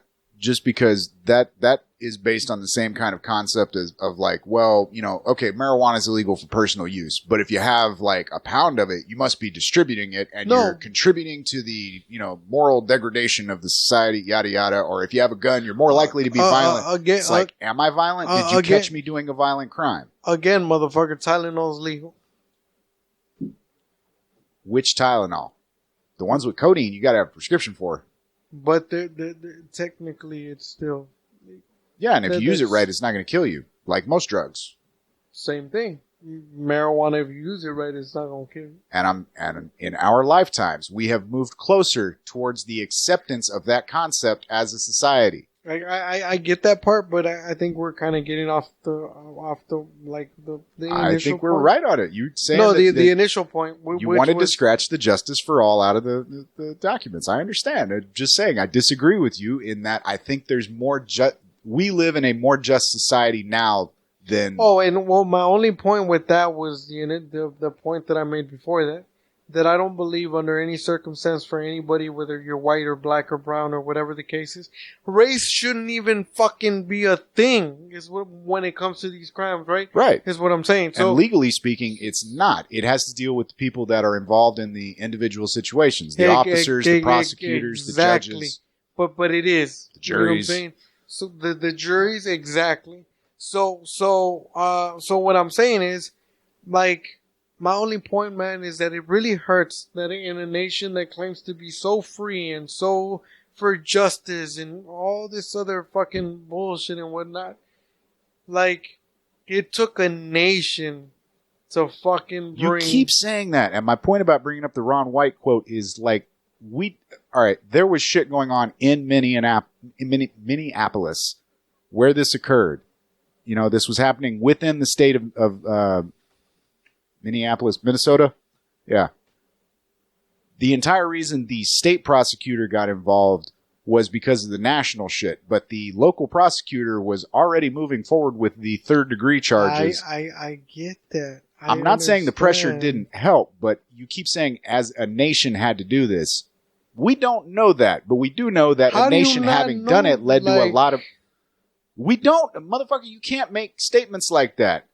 We know that A happened and B happened. We don't know that B happened because A happened. But because A happened, let me give you... C definitely did happen. Let me give you another example. And if you disagree with me on this, I get it, and I respect your opinion, and you're entitled to your opinion. But I'm gonna give you another example. Good. This other fucking bald faggot. I can't keep up with these fucking names. We're allowed to say that. I am. Fuck you. I'm not saying you. I'm just, if anybody else got a problem with it. I know. As a general, fuck you to the universe. I understand. So, the one that got famous and went on a celebrity boxing match, and the one that killed Trayvon Martin. Zimmerman. That bitch. Right. Okay. So, man, I get the technicalities before I say this. I understand the technicalities. But basically, the same shit happened. I understand the laws in Florida were a little different. I understand the stand your ground. I understand all that bullshit. What I'm saying is, cutting out the fat of the bullshit, was that technically this dude did the same thing. He killed another black teenager. My point is that he walked away, right? Mm-hmm. So, and this is the only relation that I'm trying to use with this story, because I don't want to get into anything else about it. There was minimal protest back then, mm-hmm. and minimal riots. But it wasn't to the scale of this one. So the reason why I bring that into perspective is a very simple fact. Zimmerman still walked away free, right? And has never been charged, because legally in this country, you can't do that. You can't be charged again or whatever. Right. So they ever end up filing a civil suit in that case? They did. And it wasn't just one. It was more than one. Well, I mean the direct family, because I know his mom's getting involved in politics. Trayvon Martin's mother is getting involved in politics. So they did, and it was more than one. But anyway, my point is, did they win the civil case? Do you know if they won the civil case? I don't know. I'm not sure. But somebody can look it up. That wasn't my point, though. My point was that there was minimal protest, and there was minimal protest online. There was minimal protest in Florida, and everywhere else. There was minimal looting. There was some crime that came from that and all that shit. But it wasn't to the size of like what's going on now. So the reason why I'm bringing that into perspective is because, going back to what you said earlier, if it, I'll say it like this, it feels like that if you don't do something on a drastically large, immense, humongous scale, like it's been done in recent days, in the time that we're living now, shit doesn't get done. All right. So that's all I'm saying, dude. All I'm saying is I go back to my initial point. All right, I'm not willing it took a nation to get this shit going when it shouldn't have. When if a justice system would have been just, hey bro, I got some questions about what you did. Let's go into interrogation. Let's get the story out. Okay, bro. Hey, you know what? I really feel that you killed this person unjustly. So let's go to court. Okay. You know what I'm saying? Another thing that a lot of people tend to maybe to this day not know, and if you do know and then you're ignoring it, I'm not saying you, I'm saying in general, you ignore it, is that this fucking murder happened months ago. Before it fucking even came to fucking be known and shit. Way before the riots, people this shit had already happened before anybody found out. I mean, I'm pretty sure local residents and people from that area knew. They had to have known. Actually, the protests started almost immediately. And the national coverage started within 3 days, dude. Really? No. You're thinking about the Aubrey Marcus case out in Georgia, where the guy got shot by those two dudes that were trying to stop him. I'm sorry. That was about 2 months. I'll step back. I'm sorry. I apologize. As I said it before, I'm man enough to admit when I'm wrong. I just realized that you're right. I'm getting two cases confused. I'm sorry. I apologize. And the Aubrey case was the one that was okay. months back. Just I apologize. I'm about to agree with you. Still, a nation though. I stick by it because of the examples that I just give. Now, let me say something else. I do understand you. I understand why you disagree with me, and I understand your point of view. I understand what I need you to understand that. I need you to understand that I do see. You know that a lot of the pushback I'm giving is because this is going out there, and I don't want part of this needs to be the full conversation. Yeah, of course.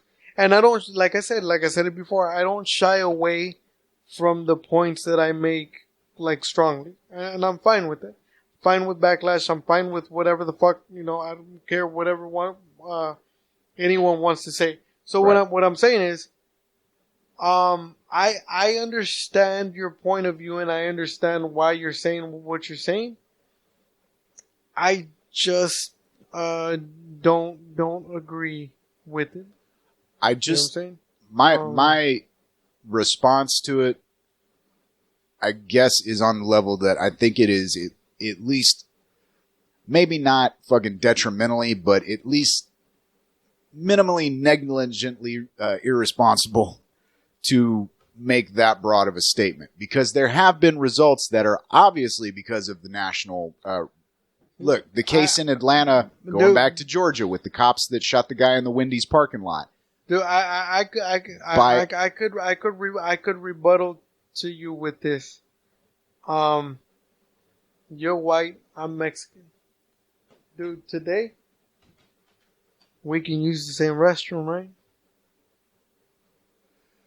This is my point by me making... This goes back to my case about the fact that in our lifetimes, there has been more improvement. And if you go back to our grandparents' lifetimes... Yeah, man. But again, it goes back to the bigger picture that I painted earlier. As a country... We're getting more socially aware of the inconsistencies in our system. We're getting more socially aware, but it doesn't mean that we're necessarily moving forward Look, from the shit. Let me finish what I was saying about that case in Georgia, man.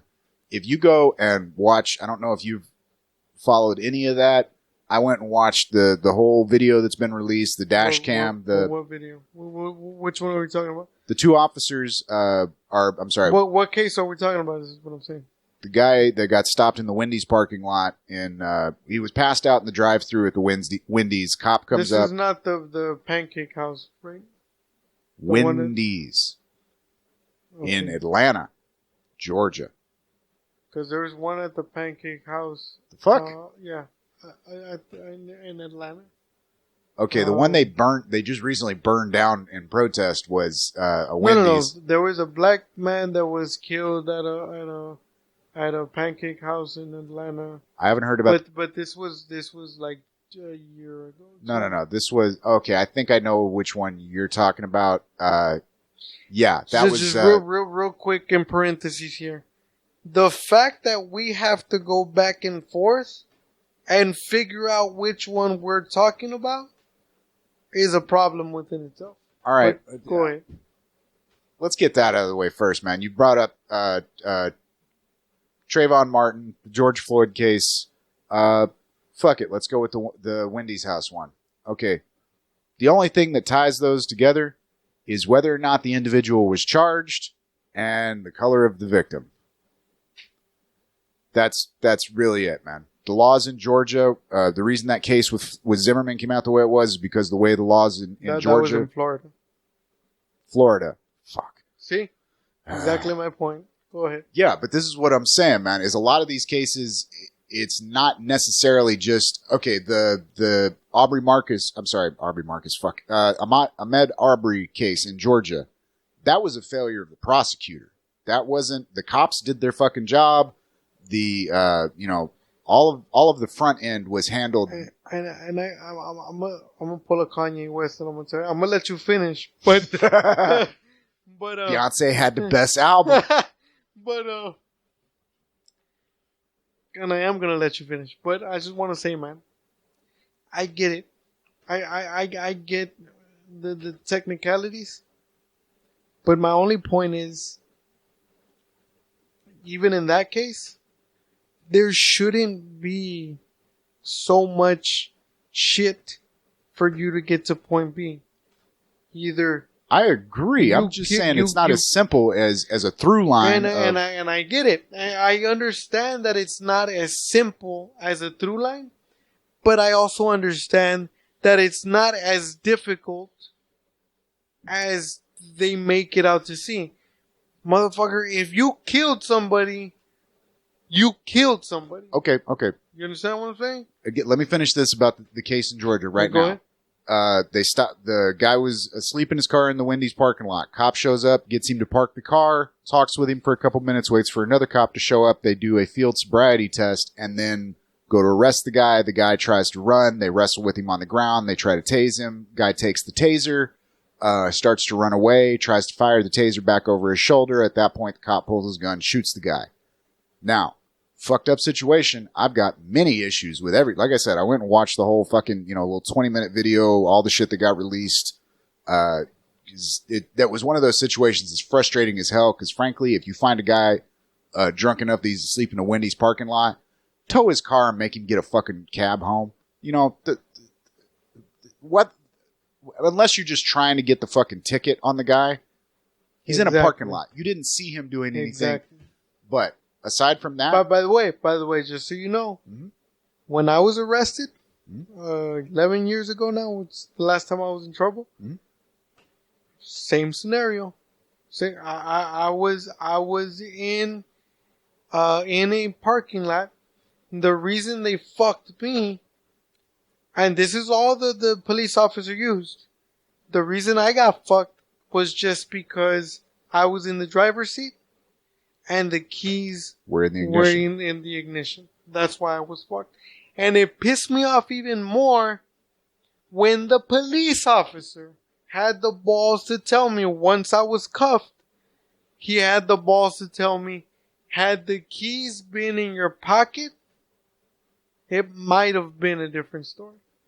And this is an argument that I think the argument that... Which, again, all I'm going to say is I understand the technicality, and I will say, was I guilty? Yes, I was. Was I guilty of the crime that he charged me with? No, I wasn't. That's my fucking problem. Okay, on both sides. This goes back to the statement I was making earlier about part of my issue with the way that we structure our laws right now. It's, again, I would rather that 10 guilty go free than one innocent be punished, because of the idea that, like, there are the technicalities where it's like the cop has no option, where it's like, well, now I've got to fucking arrest you. But the problem is a lot of those come about. I've seen it happen in fucking stops that I've been involved in, and various other things, that rather than just dealing with the situation right away, they kind of give you that whole give you enough rope to hang yourself with, where it's like, if we stand around talking long enough, the likelihood that one of us is, that, you know, the person being pulled over is going to say something stupid that be like, well, now I got to arrest you. Yeah, exactly. But what I was saying about the specific case in the Wendy's parking lot in Georgia in Atlanta that just happened is, based on every understanding I have of, maybe Georgia's got some different laws on this, but based on every understanding I have of the federal interpretation of officer liability, that guy was well within his rights to shoot the guy. I'm not saying it was right, but I'm saying based on every other precedent that's been set by legal cases, he had justification legally, not morally. He had legal justification to shoot the guy, and they arrested him. And as far as I know, they're going to arrest the other guy too.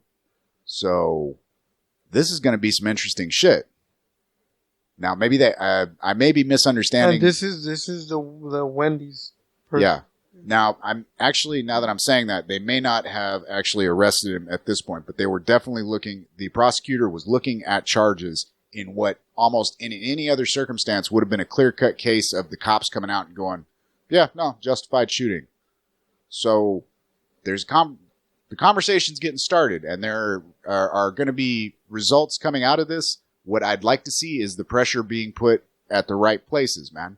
On the prosecutors, on the state prosecutors. And it's just like, I'm not going to get into that because we don't have another hour. Yeah. But yeah, I understand. I understand what you mean.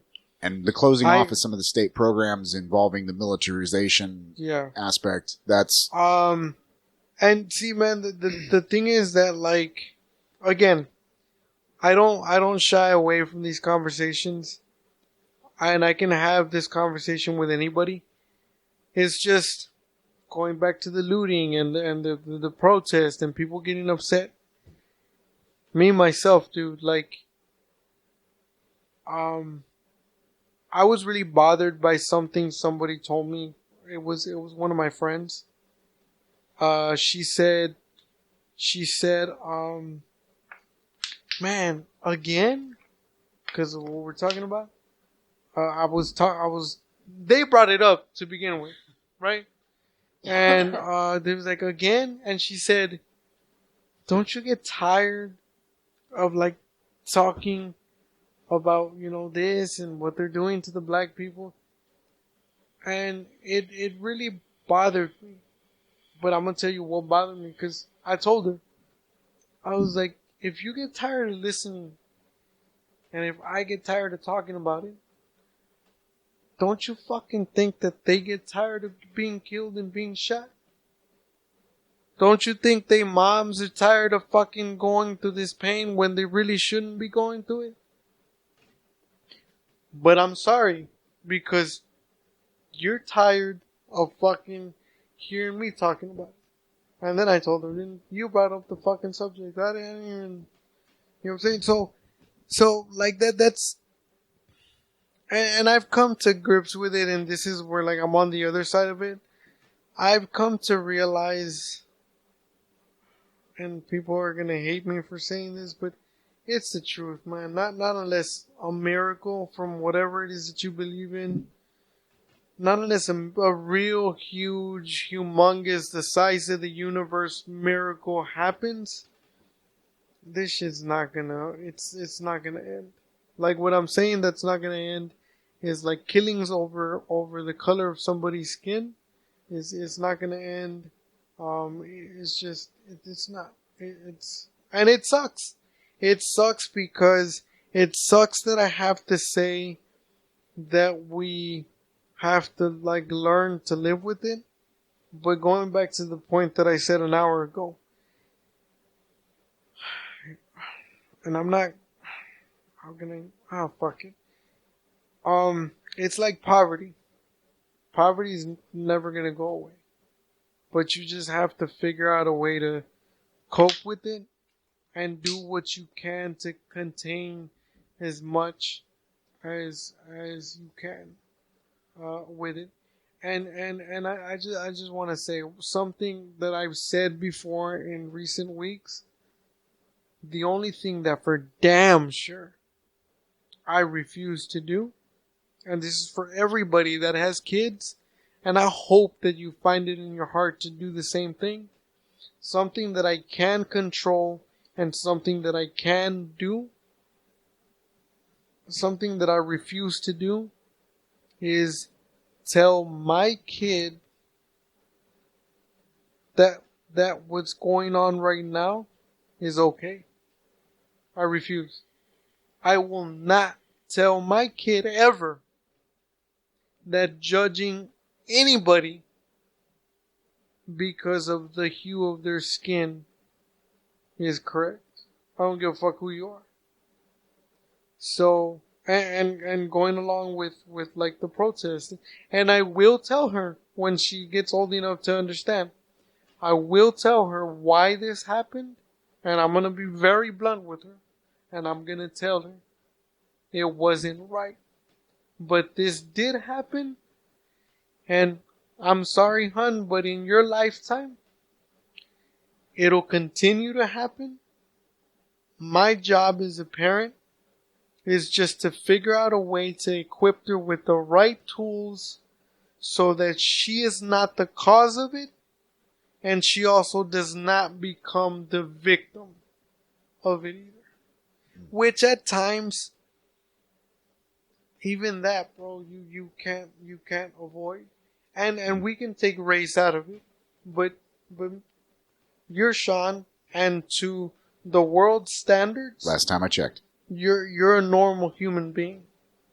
I'm Freddy. You might have some dissenting opinions on that one, motherfucker. I'm Freddy, and I'm crippled. So because of that difference that has nothing to do with race, there's people that to this day, they'll look at me different, and there's people that will look at me different from you. Right. And that shit that we gotta deal with. So all I'm saying to the people that are still listening, that haven't cussed me out and turned the shit off because of what I said, all I'm saying is... Dude, I think you're being way too critical on yourself about these opinions, man. You're not throwing anything fucking firebrand out there. You don't... Who's picking fights with you over this shit? No, you don't read the shit that I read, and you don't see the shit that I see all the stupid people out there, by the way. There is... What I'm saying is, believe it or not, man, I've read some comments that there's people that have tried to justify Yeah. the killing of this man. And see, I'm getting chills as I say that. I just feel that, like, these people that are justifying this killing, there's something wrong with you. Man, there's still people trying to justify the invasion of Iraq. That's a different story. Is it? Yeah, we were there for money. Wait, no, time out. That was Iran. What? We haven't invaded Iran yet. Okay, so then it was Iraq. No, it was Kuwait. we went into we went into some country Because we wanted their oil. Why did you go in? Because we wanted some shit. Exactly. This goes back to your thing earlier. If I ask and you don't give it to me, I'm going to slap you eventually. Exactly. We just slap you with the 82nd Airborne. Exactly.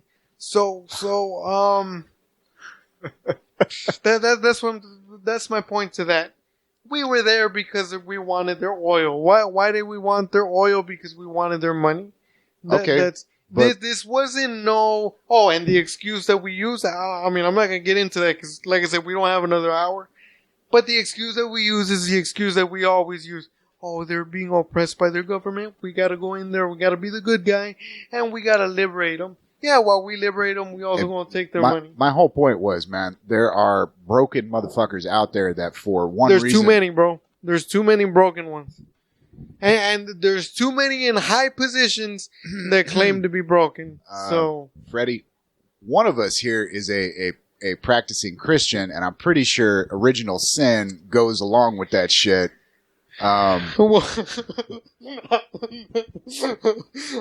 pull a Chappelle on you, and I'm gonna say, "Wait a minute, motherfucker! I didn't know we were going that way back." Come on, motherfucker! You know I'm a counterpuncher. Look, we do need to wrap up here real quick. This was a great conversation, by the way, and for anybody that's still listening, thank you for listening. And this is not a joke. I'm not being sarcastic. Thank you for listening, and I really hope that you at least took something from these last 30 minutes, because that's all my point. And my point with pointing out my kid is, because I said this in a post, I hope that you do the same with your kid. Everybody that claimed that want to change the world and they want to turn the world inside out, a way that you can start, if you have offspring, start with them. If you can little by little start the change in them, and all you gotta tell them, all you gotta fucking do is don't ever fucking judge somebody because of the color of their skin. If my daughter comes and tells me I hate that person because they're a piece of shit, and she's basing it off of because of how they treated her, baby, he's a piece of shit. I'm with you 1,000%. But don't ever come tell me I hate that white piece of shit. Well, why? Well, because he's white. That's what's going on. Don't hang around. Don't hang around with those people because they thugs. And they just happen to be black. But if they're white and they got a gun and they kill 20 people at a mosque somewhere, well, see, you don't understand. That was a setup by the FBI. And they have mental problems. You know what I'm saying? That's all the fuck I'm saying, man. Dude, one of the hardest videos, and it was one of those where I had to split the brain in half because part of it was literally just like maniacally laughing the entire time, and not because it was funny, but just because it's one of those instances of the universe going like, yeah, man, it's pretty fucking simple. The video from the retired cop that got shot in, I can't remember. I think his name was Dorn or something like that. And the guy that's filming it, dude, is like, I think he uses like maybe 13 words in the whole time. He's talking for 3 minutes. It's just like, it ain't right, cuz, over a TV, cuz. It's clearly not the most intelligent fucking, individual on the block. The sharpness of that tool shed is highly questionable. But the sentiment that he's putting forward, which is, I mean, it's very fucking simple. Why the fuck would you do this? You can't. I'm having a hard time fucking expressing this in a way that's not just going to be me screaming out loud, man. But like, don't fucking kick somebody because you got kicked. I mean, that's childhood shit. You know what I mean? No, I don't get what hate on you're saying, somebody though, yeah. from shit that they can't fucking affect. don't fuck with people, man. But that's the other problem that I have, and hopefully we can close off with this argument. That's the other problem that I have with fucking people that keep saying, because again, I've heard it and they've told it to me. Oh, black people need to and again, because I know how the fucking internet is. Quotations. This is something that I was told. I'm not saying this. I don't agree with this. People have told me, open quotes, bro, black people need to get over it. Slavery was 400 years ago. They're free. End quote. What fucking people don't understand is that I'm not going to say everything, but a lot of what was being done to them back then, aside from the auctioning and the buying and the selling, is still being done today. They get treated like shit. There's a lot of inequality. Being fucking killed for no reason. So you can't really say that they need to let it go when the shit hasn't stopped. Now, I will qualify this statement by saying I understand that we've come a long way, but all I'm saying is the shit's still happening. Yeah. So that's why you need to understand that that's why they're still complaining.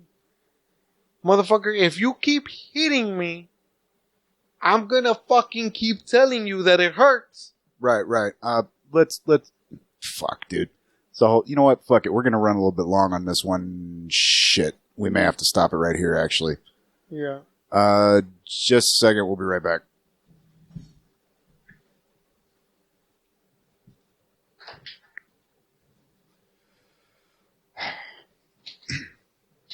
All right, so switched out the camera, so I started the camera back up, so we don't have to do the test pattern real quick, man. But look, I may not be expressing it probably, man, but I agree with you on almost all of this, except for the idea that it is a ubiquitous sentiment that is causing this, or that it is or not ubiquitous, a universal sentiment that is causing this.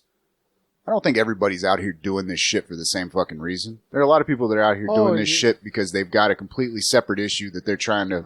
I understand that, and I can prove that to you. I can prove that point to you by going back to the weed conversation. Yeah. You legalize weed, well, we gonna continue to have problems. Well, look, man, how many conversations did you hear about people that fucking sold weed illegally? They're like, I don't want weed to be legal, man. That would fuck with my business. It's like, wait, that doesn't make sense. And except unless you look at it monetarily and you go, yeah, that does make sense. Oh, I was going to say, motherfucker, it does make sense. In my head, I was like, well, what do you mean it doesn't make sense? It does make sense. But yeah. Yeah. Because I was thinking monetarily. So take it back to Atlanta, man. You got the conversation going on right now where it's like, almost the entirety of the municipal bureaucracy is black. A large portion of the economic,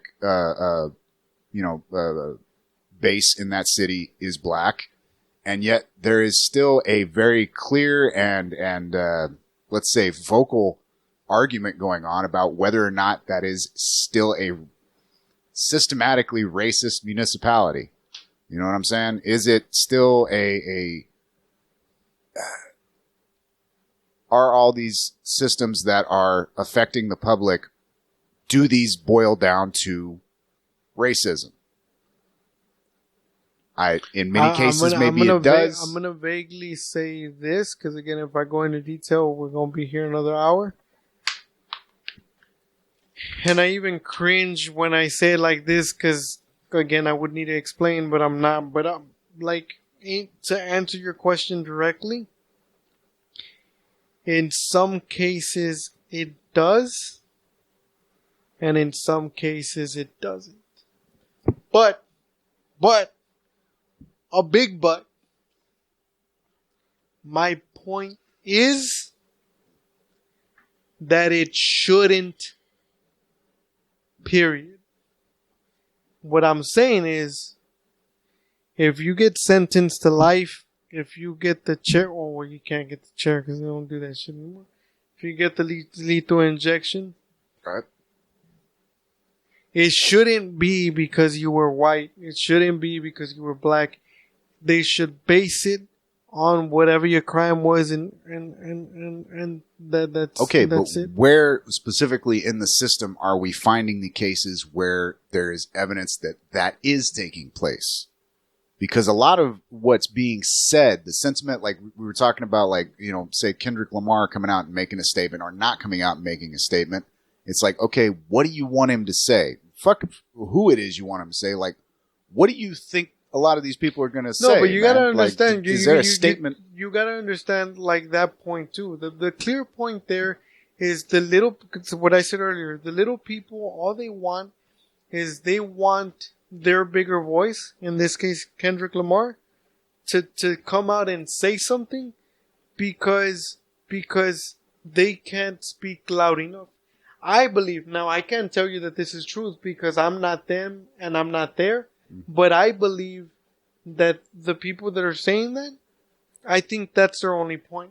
They want a bigger reflection of themselves that has a bigger voice to say something because they can't speak loud enough. Rightfully so.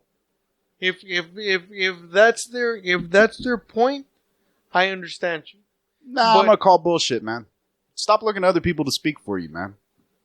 That's what I'm saying. That's what I'm saying. I agree with you on that. Just like Chappelle said, I agree with you 100%. And I said this earlier. Y'all can rewind this shit, and I said this earlier. You can't expect and Chappelle said this as well, you can't expect a celebrity or a public figure to do everything. You just can't, because they're human beings. Well, not just that, but they can't. They literally can't speak to specific circumstances. Exactly. All right, like Chappelle on the special brought up the incident that occurred, like, I believe it was actually in the town that he lives in, where the guy, I forget where it is, Gary, Indiana, or wherever the fuck it is, where the guy was standing out by the store, and the cop came out, basically said, "Put your hands up," and then shot him within a couple of seconds. Like, that's a specific, that happened within the motherfucker's, community. So it's like, okay, there is very specific. He even talks about being pulled over by the same officer and shit. It's like, okay, there's clearly something there. Let's look at this. Let's talk about this. But to just go, all cops are bastards.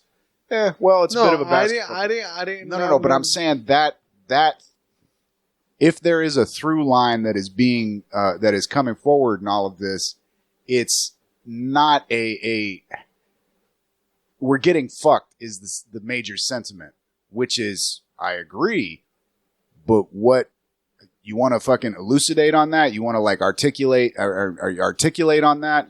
How specifically are you getting fucked? Are you just being told that you're getting fucked?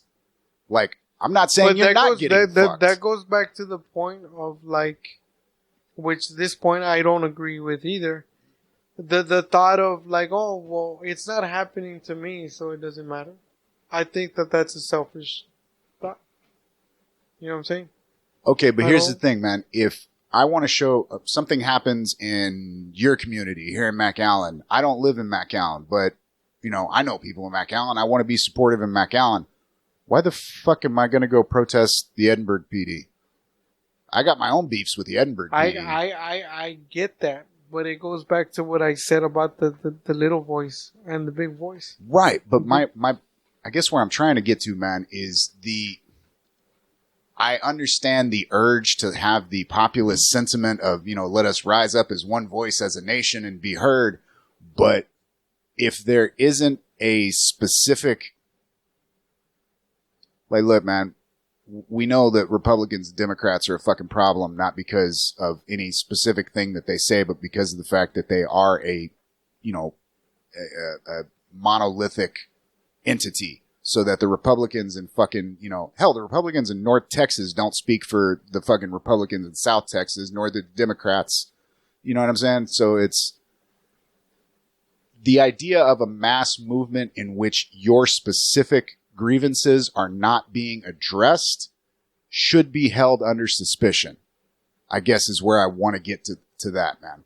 Anybody that's telling you you must, go make your voice heard, and what are you going to say with that voice? Like, what specifically are you doing with this that's going to have an effect? Or are you just, because if you just want to go out and have a moment of sympathy, have a fucking candlelight vigil.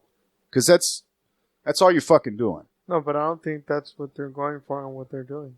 Right, right. Except that they're still not doing anything. In specific cases, they are, which is why I try to point out when I do come across it, not just in this conversation on the podcast, but when I'm having conversations with people, like, look, there are people out there that are doing very specific and focused, actions. But sometimes you have to do it for the bigger picture. And that's what I'm trying to say. That's why I hold that in high suspicion, man.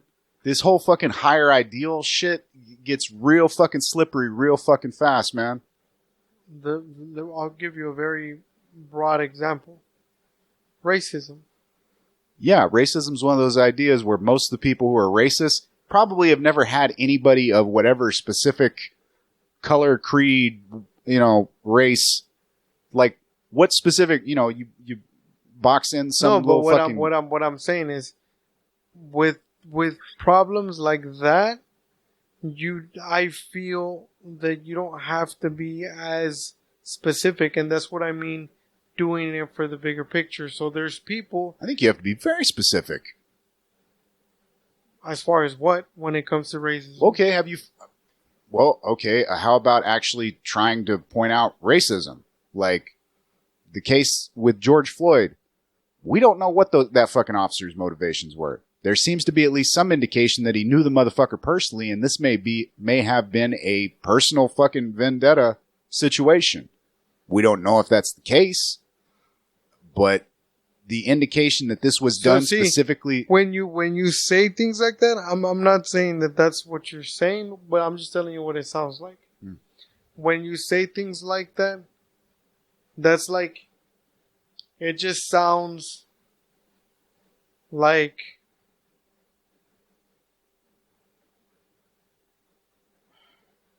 It's because the way I'm going to say it is not exactly what I'm trying to say, but I can't figure out how to say it. It sounds like you're trying to paint the picture of like the race wasn't a factor. I don't know if race was a factor. I strongly disagree with that. You strongly disagree that I don't know if race was a factor? No, I strongly disagree. Yeah, no, not that you don't know.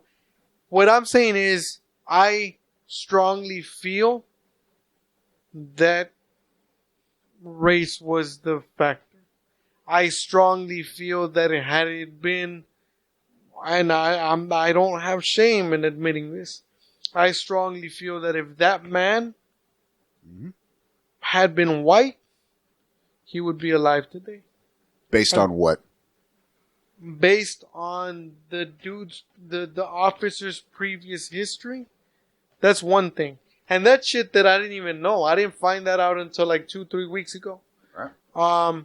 And based on way too many repetitive, similar situations. I get it.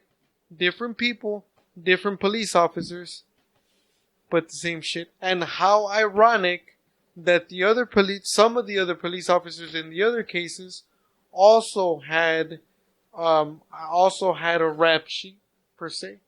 You know what I'm saying? Yeah. Now I also do understand your argument of like this officer personally knew this person too, and they had supposedly different altercations in the past. I get that, but in my gut, race was a huge factor.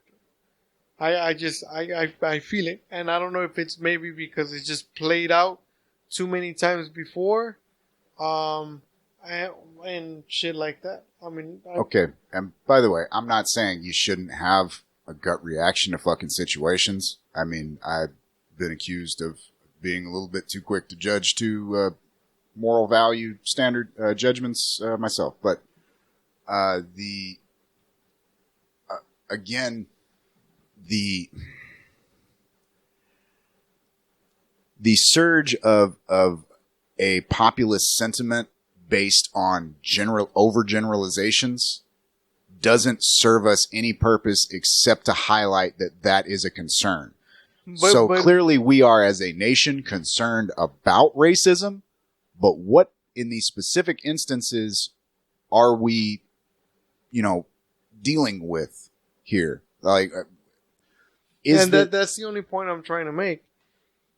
That in things like that, you shouldn't need a specific, instance. Reason being, to fucking riot. Look, man. What do you mean? Either I'm not understanding. Like, then what you're. Look, if you're gonna have a national movement, okay, we're all gonna go out in the streets and we're gonna have posters. We're gonna fucking protest. We're gonna, have large, full-scale populist action because of racism. Okay, specifically, which racism are we referring to here? Racism by the police in specific instances? That's clearly the case. And then I was right. I can continue with my statement. To me, it's very simple. This is a point, like if you're looking at it like that, this is a point where you can look at racism as the bigger picture.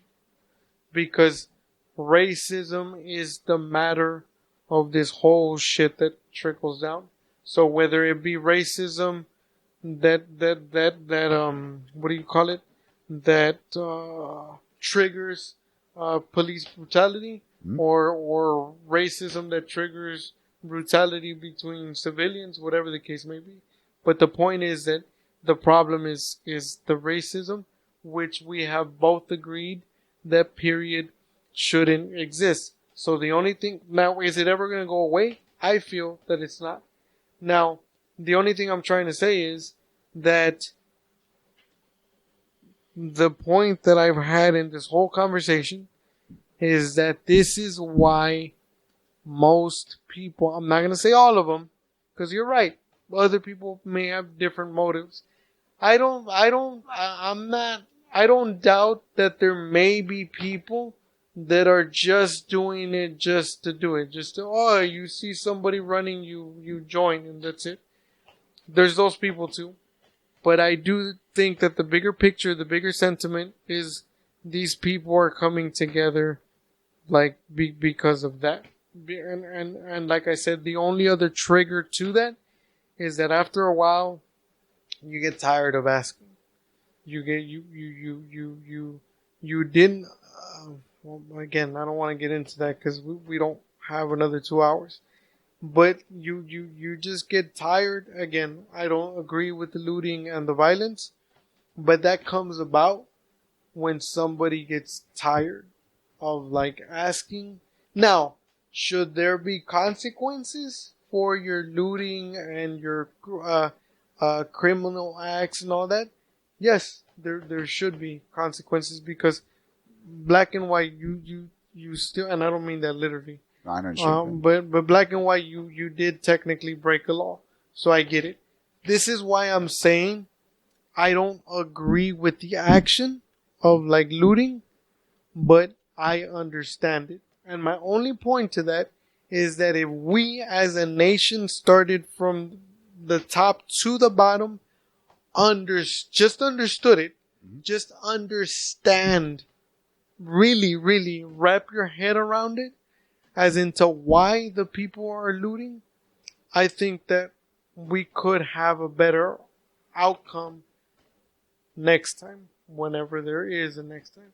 But people, I understand that some people, again, from the top to the bottom, they don't understand. They don't understand because they're still ignorant to it. And I also do understand or believe that there's people that don't understand because they don't want to understand, because it's not convenient for them to understand. And what I mean by that is that those are the racist people, because I believe that there's genuinely hate and there's racist like feeling inside them, that there is people that they do feel superior to somebody else because of the hue of their skin. And this could be white, this could be black, this could be rich, this could be broke, whatever. But you do feel that way. And I'll say what I've been saying for years. If that's you and you're racist, fine. You know what I'm saying? But at least come out and say it. And say that you're a piece of shit. So that at least I know and you're owning up to it. Alright, he's a piece of shit, at least I know.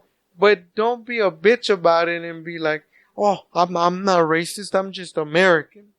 And it's America first. And no, motherfucker, it's not America first. It's your fucking racism thinking that because you're this way, because you were born this way, you're better than something else. Anyway, so that big thing that I'm telling you trickles down to police brutality, to protests, to riots, and that's because eventually people fucking get tired. They get tired of asking with words.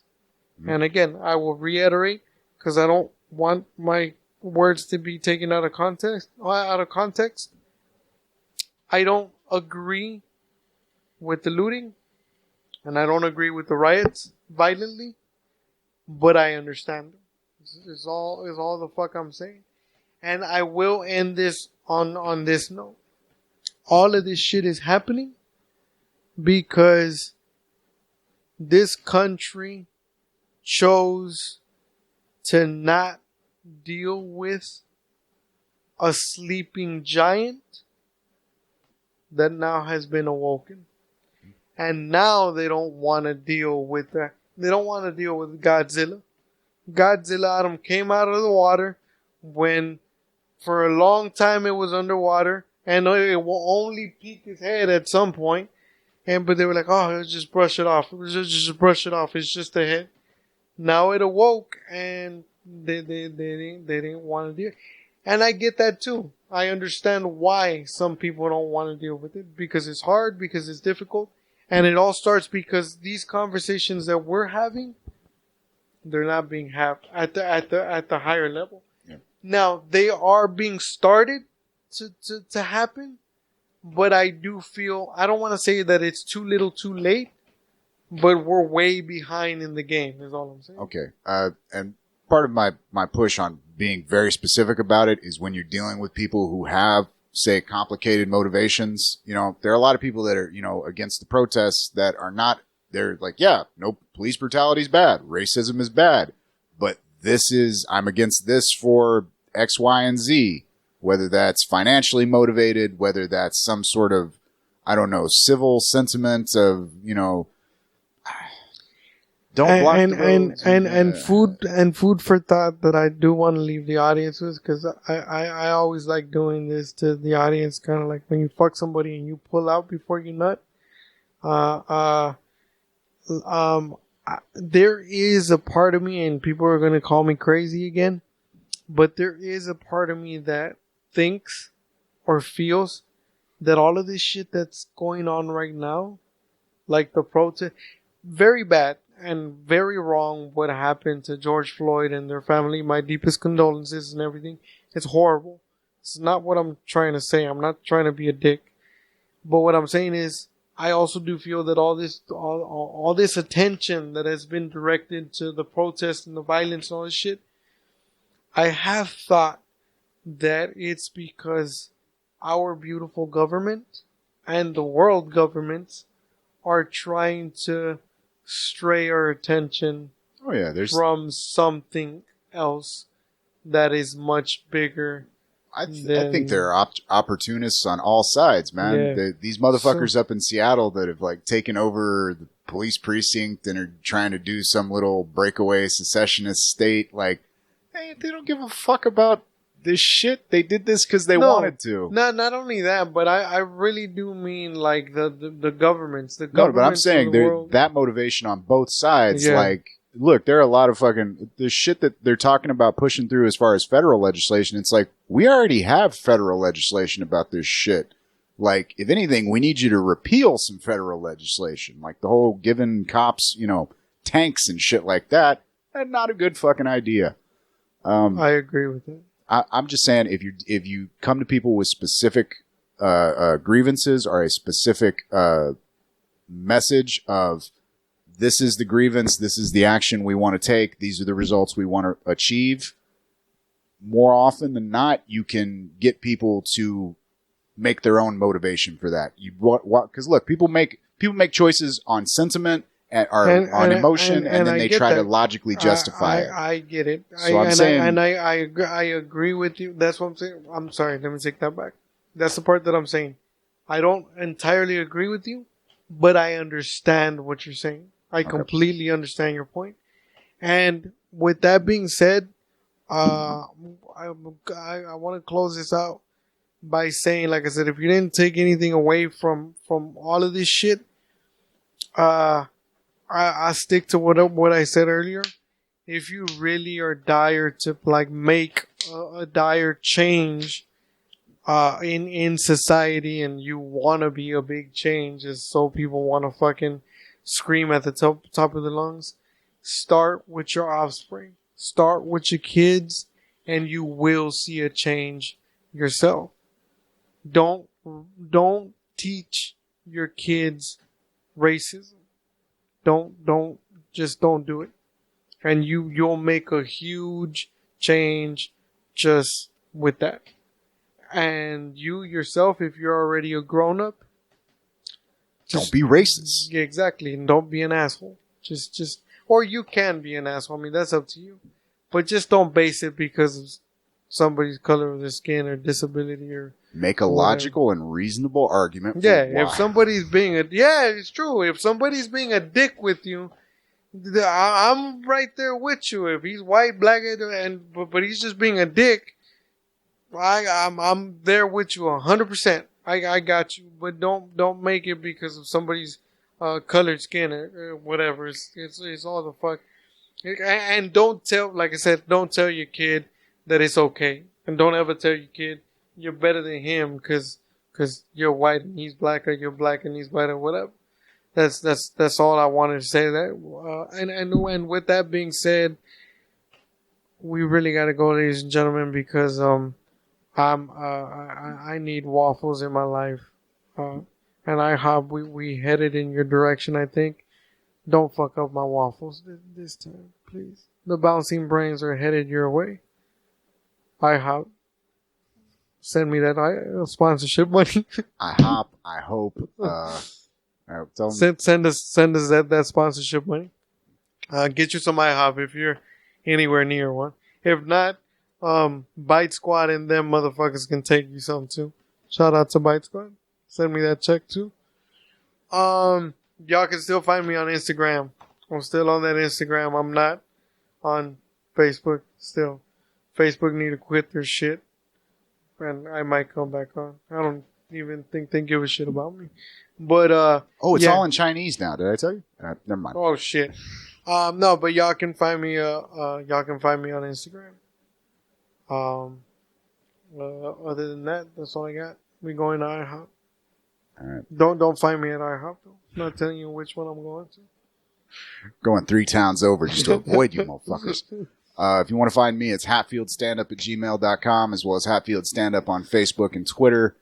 If you would like to get in touch with us, you can reach out at bouncingbrainspodcast@gmail.com, as well as Bouncing Brains Podcast on Facebook and Twitter. You can listen to all audio episodes of the podcast at shoutengine.com/bouncingbrains, as well as on Stitcher. You can also listen to new episodes on Fridays, rgvtitanradio.com, 5 p.m., new episodes every Friday. The old episodes I don't think are being rerun at the moment. They're reworking the schedule, but go out and support them. Looks like shit's opening up, so hopefully we got some shows to announce at some point in the next few years. Anyway, folks, thanks for listening. And until next time, keep it tight.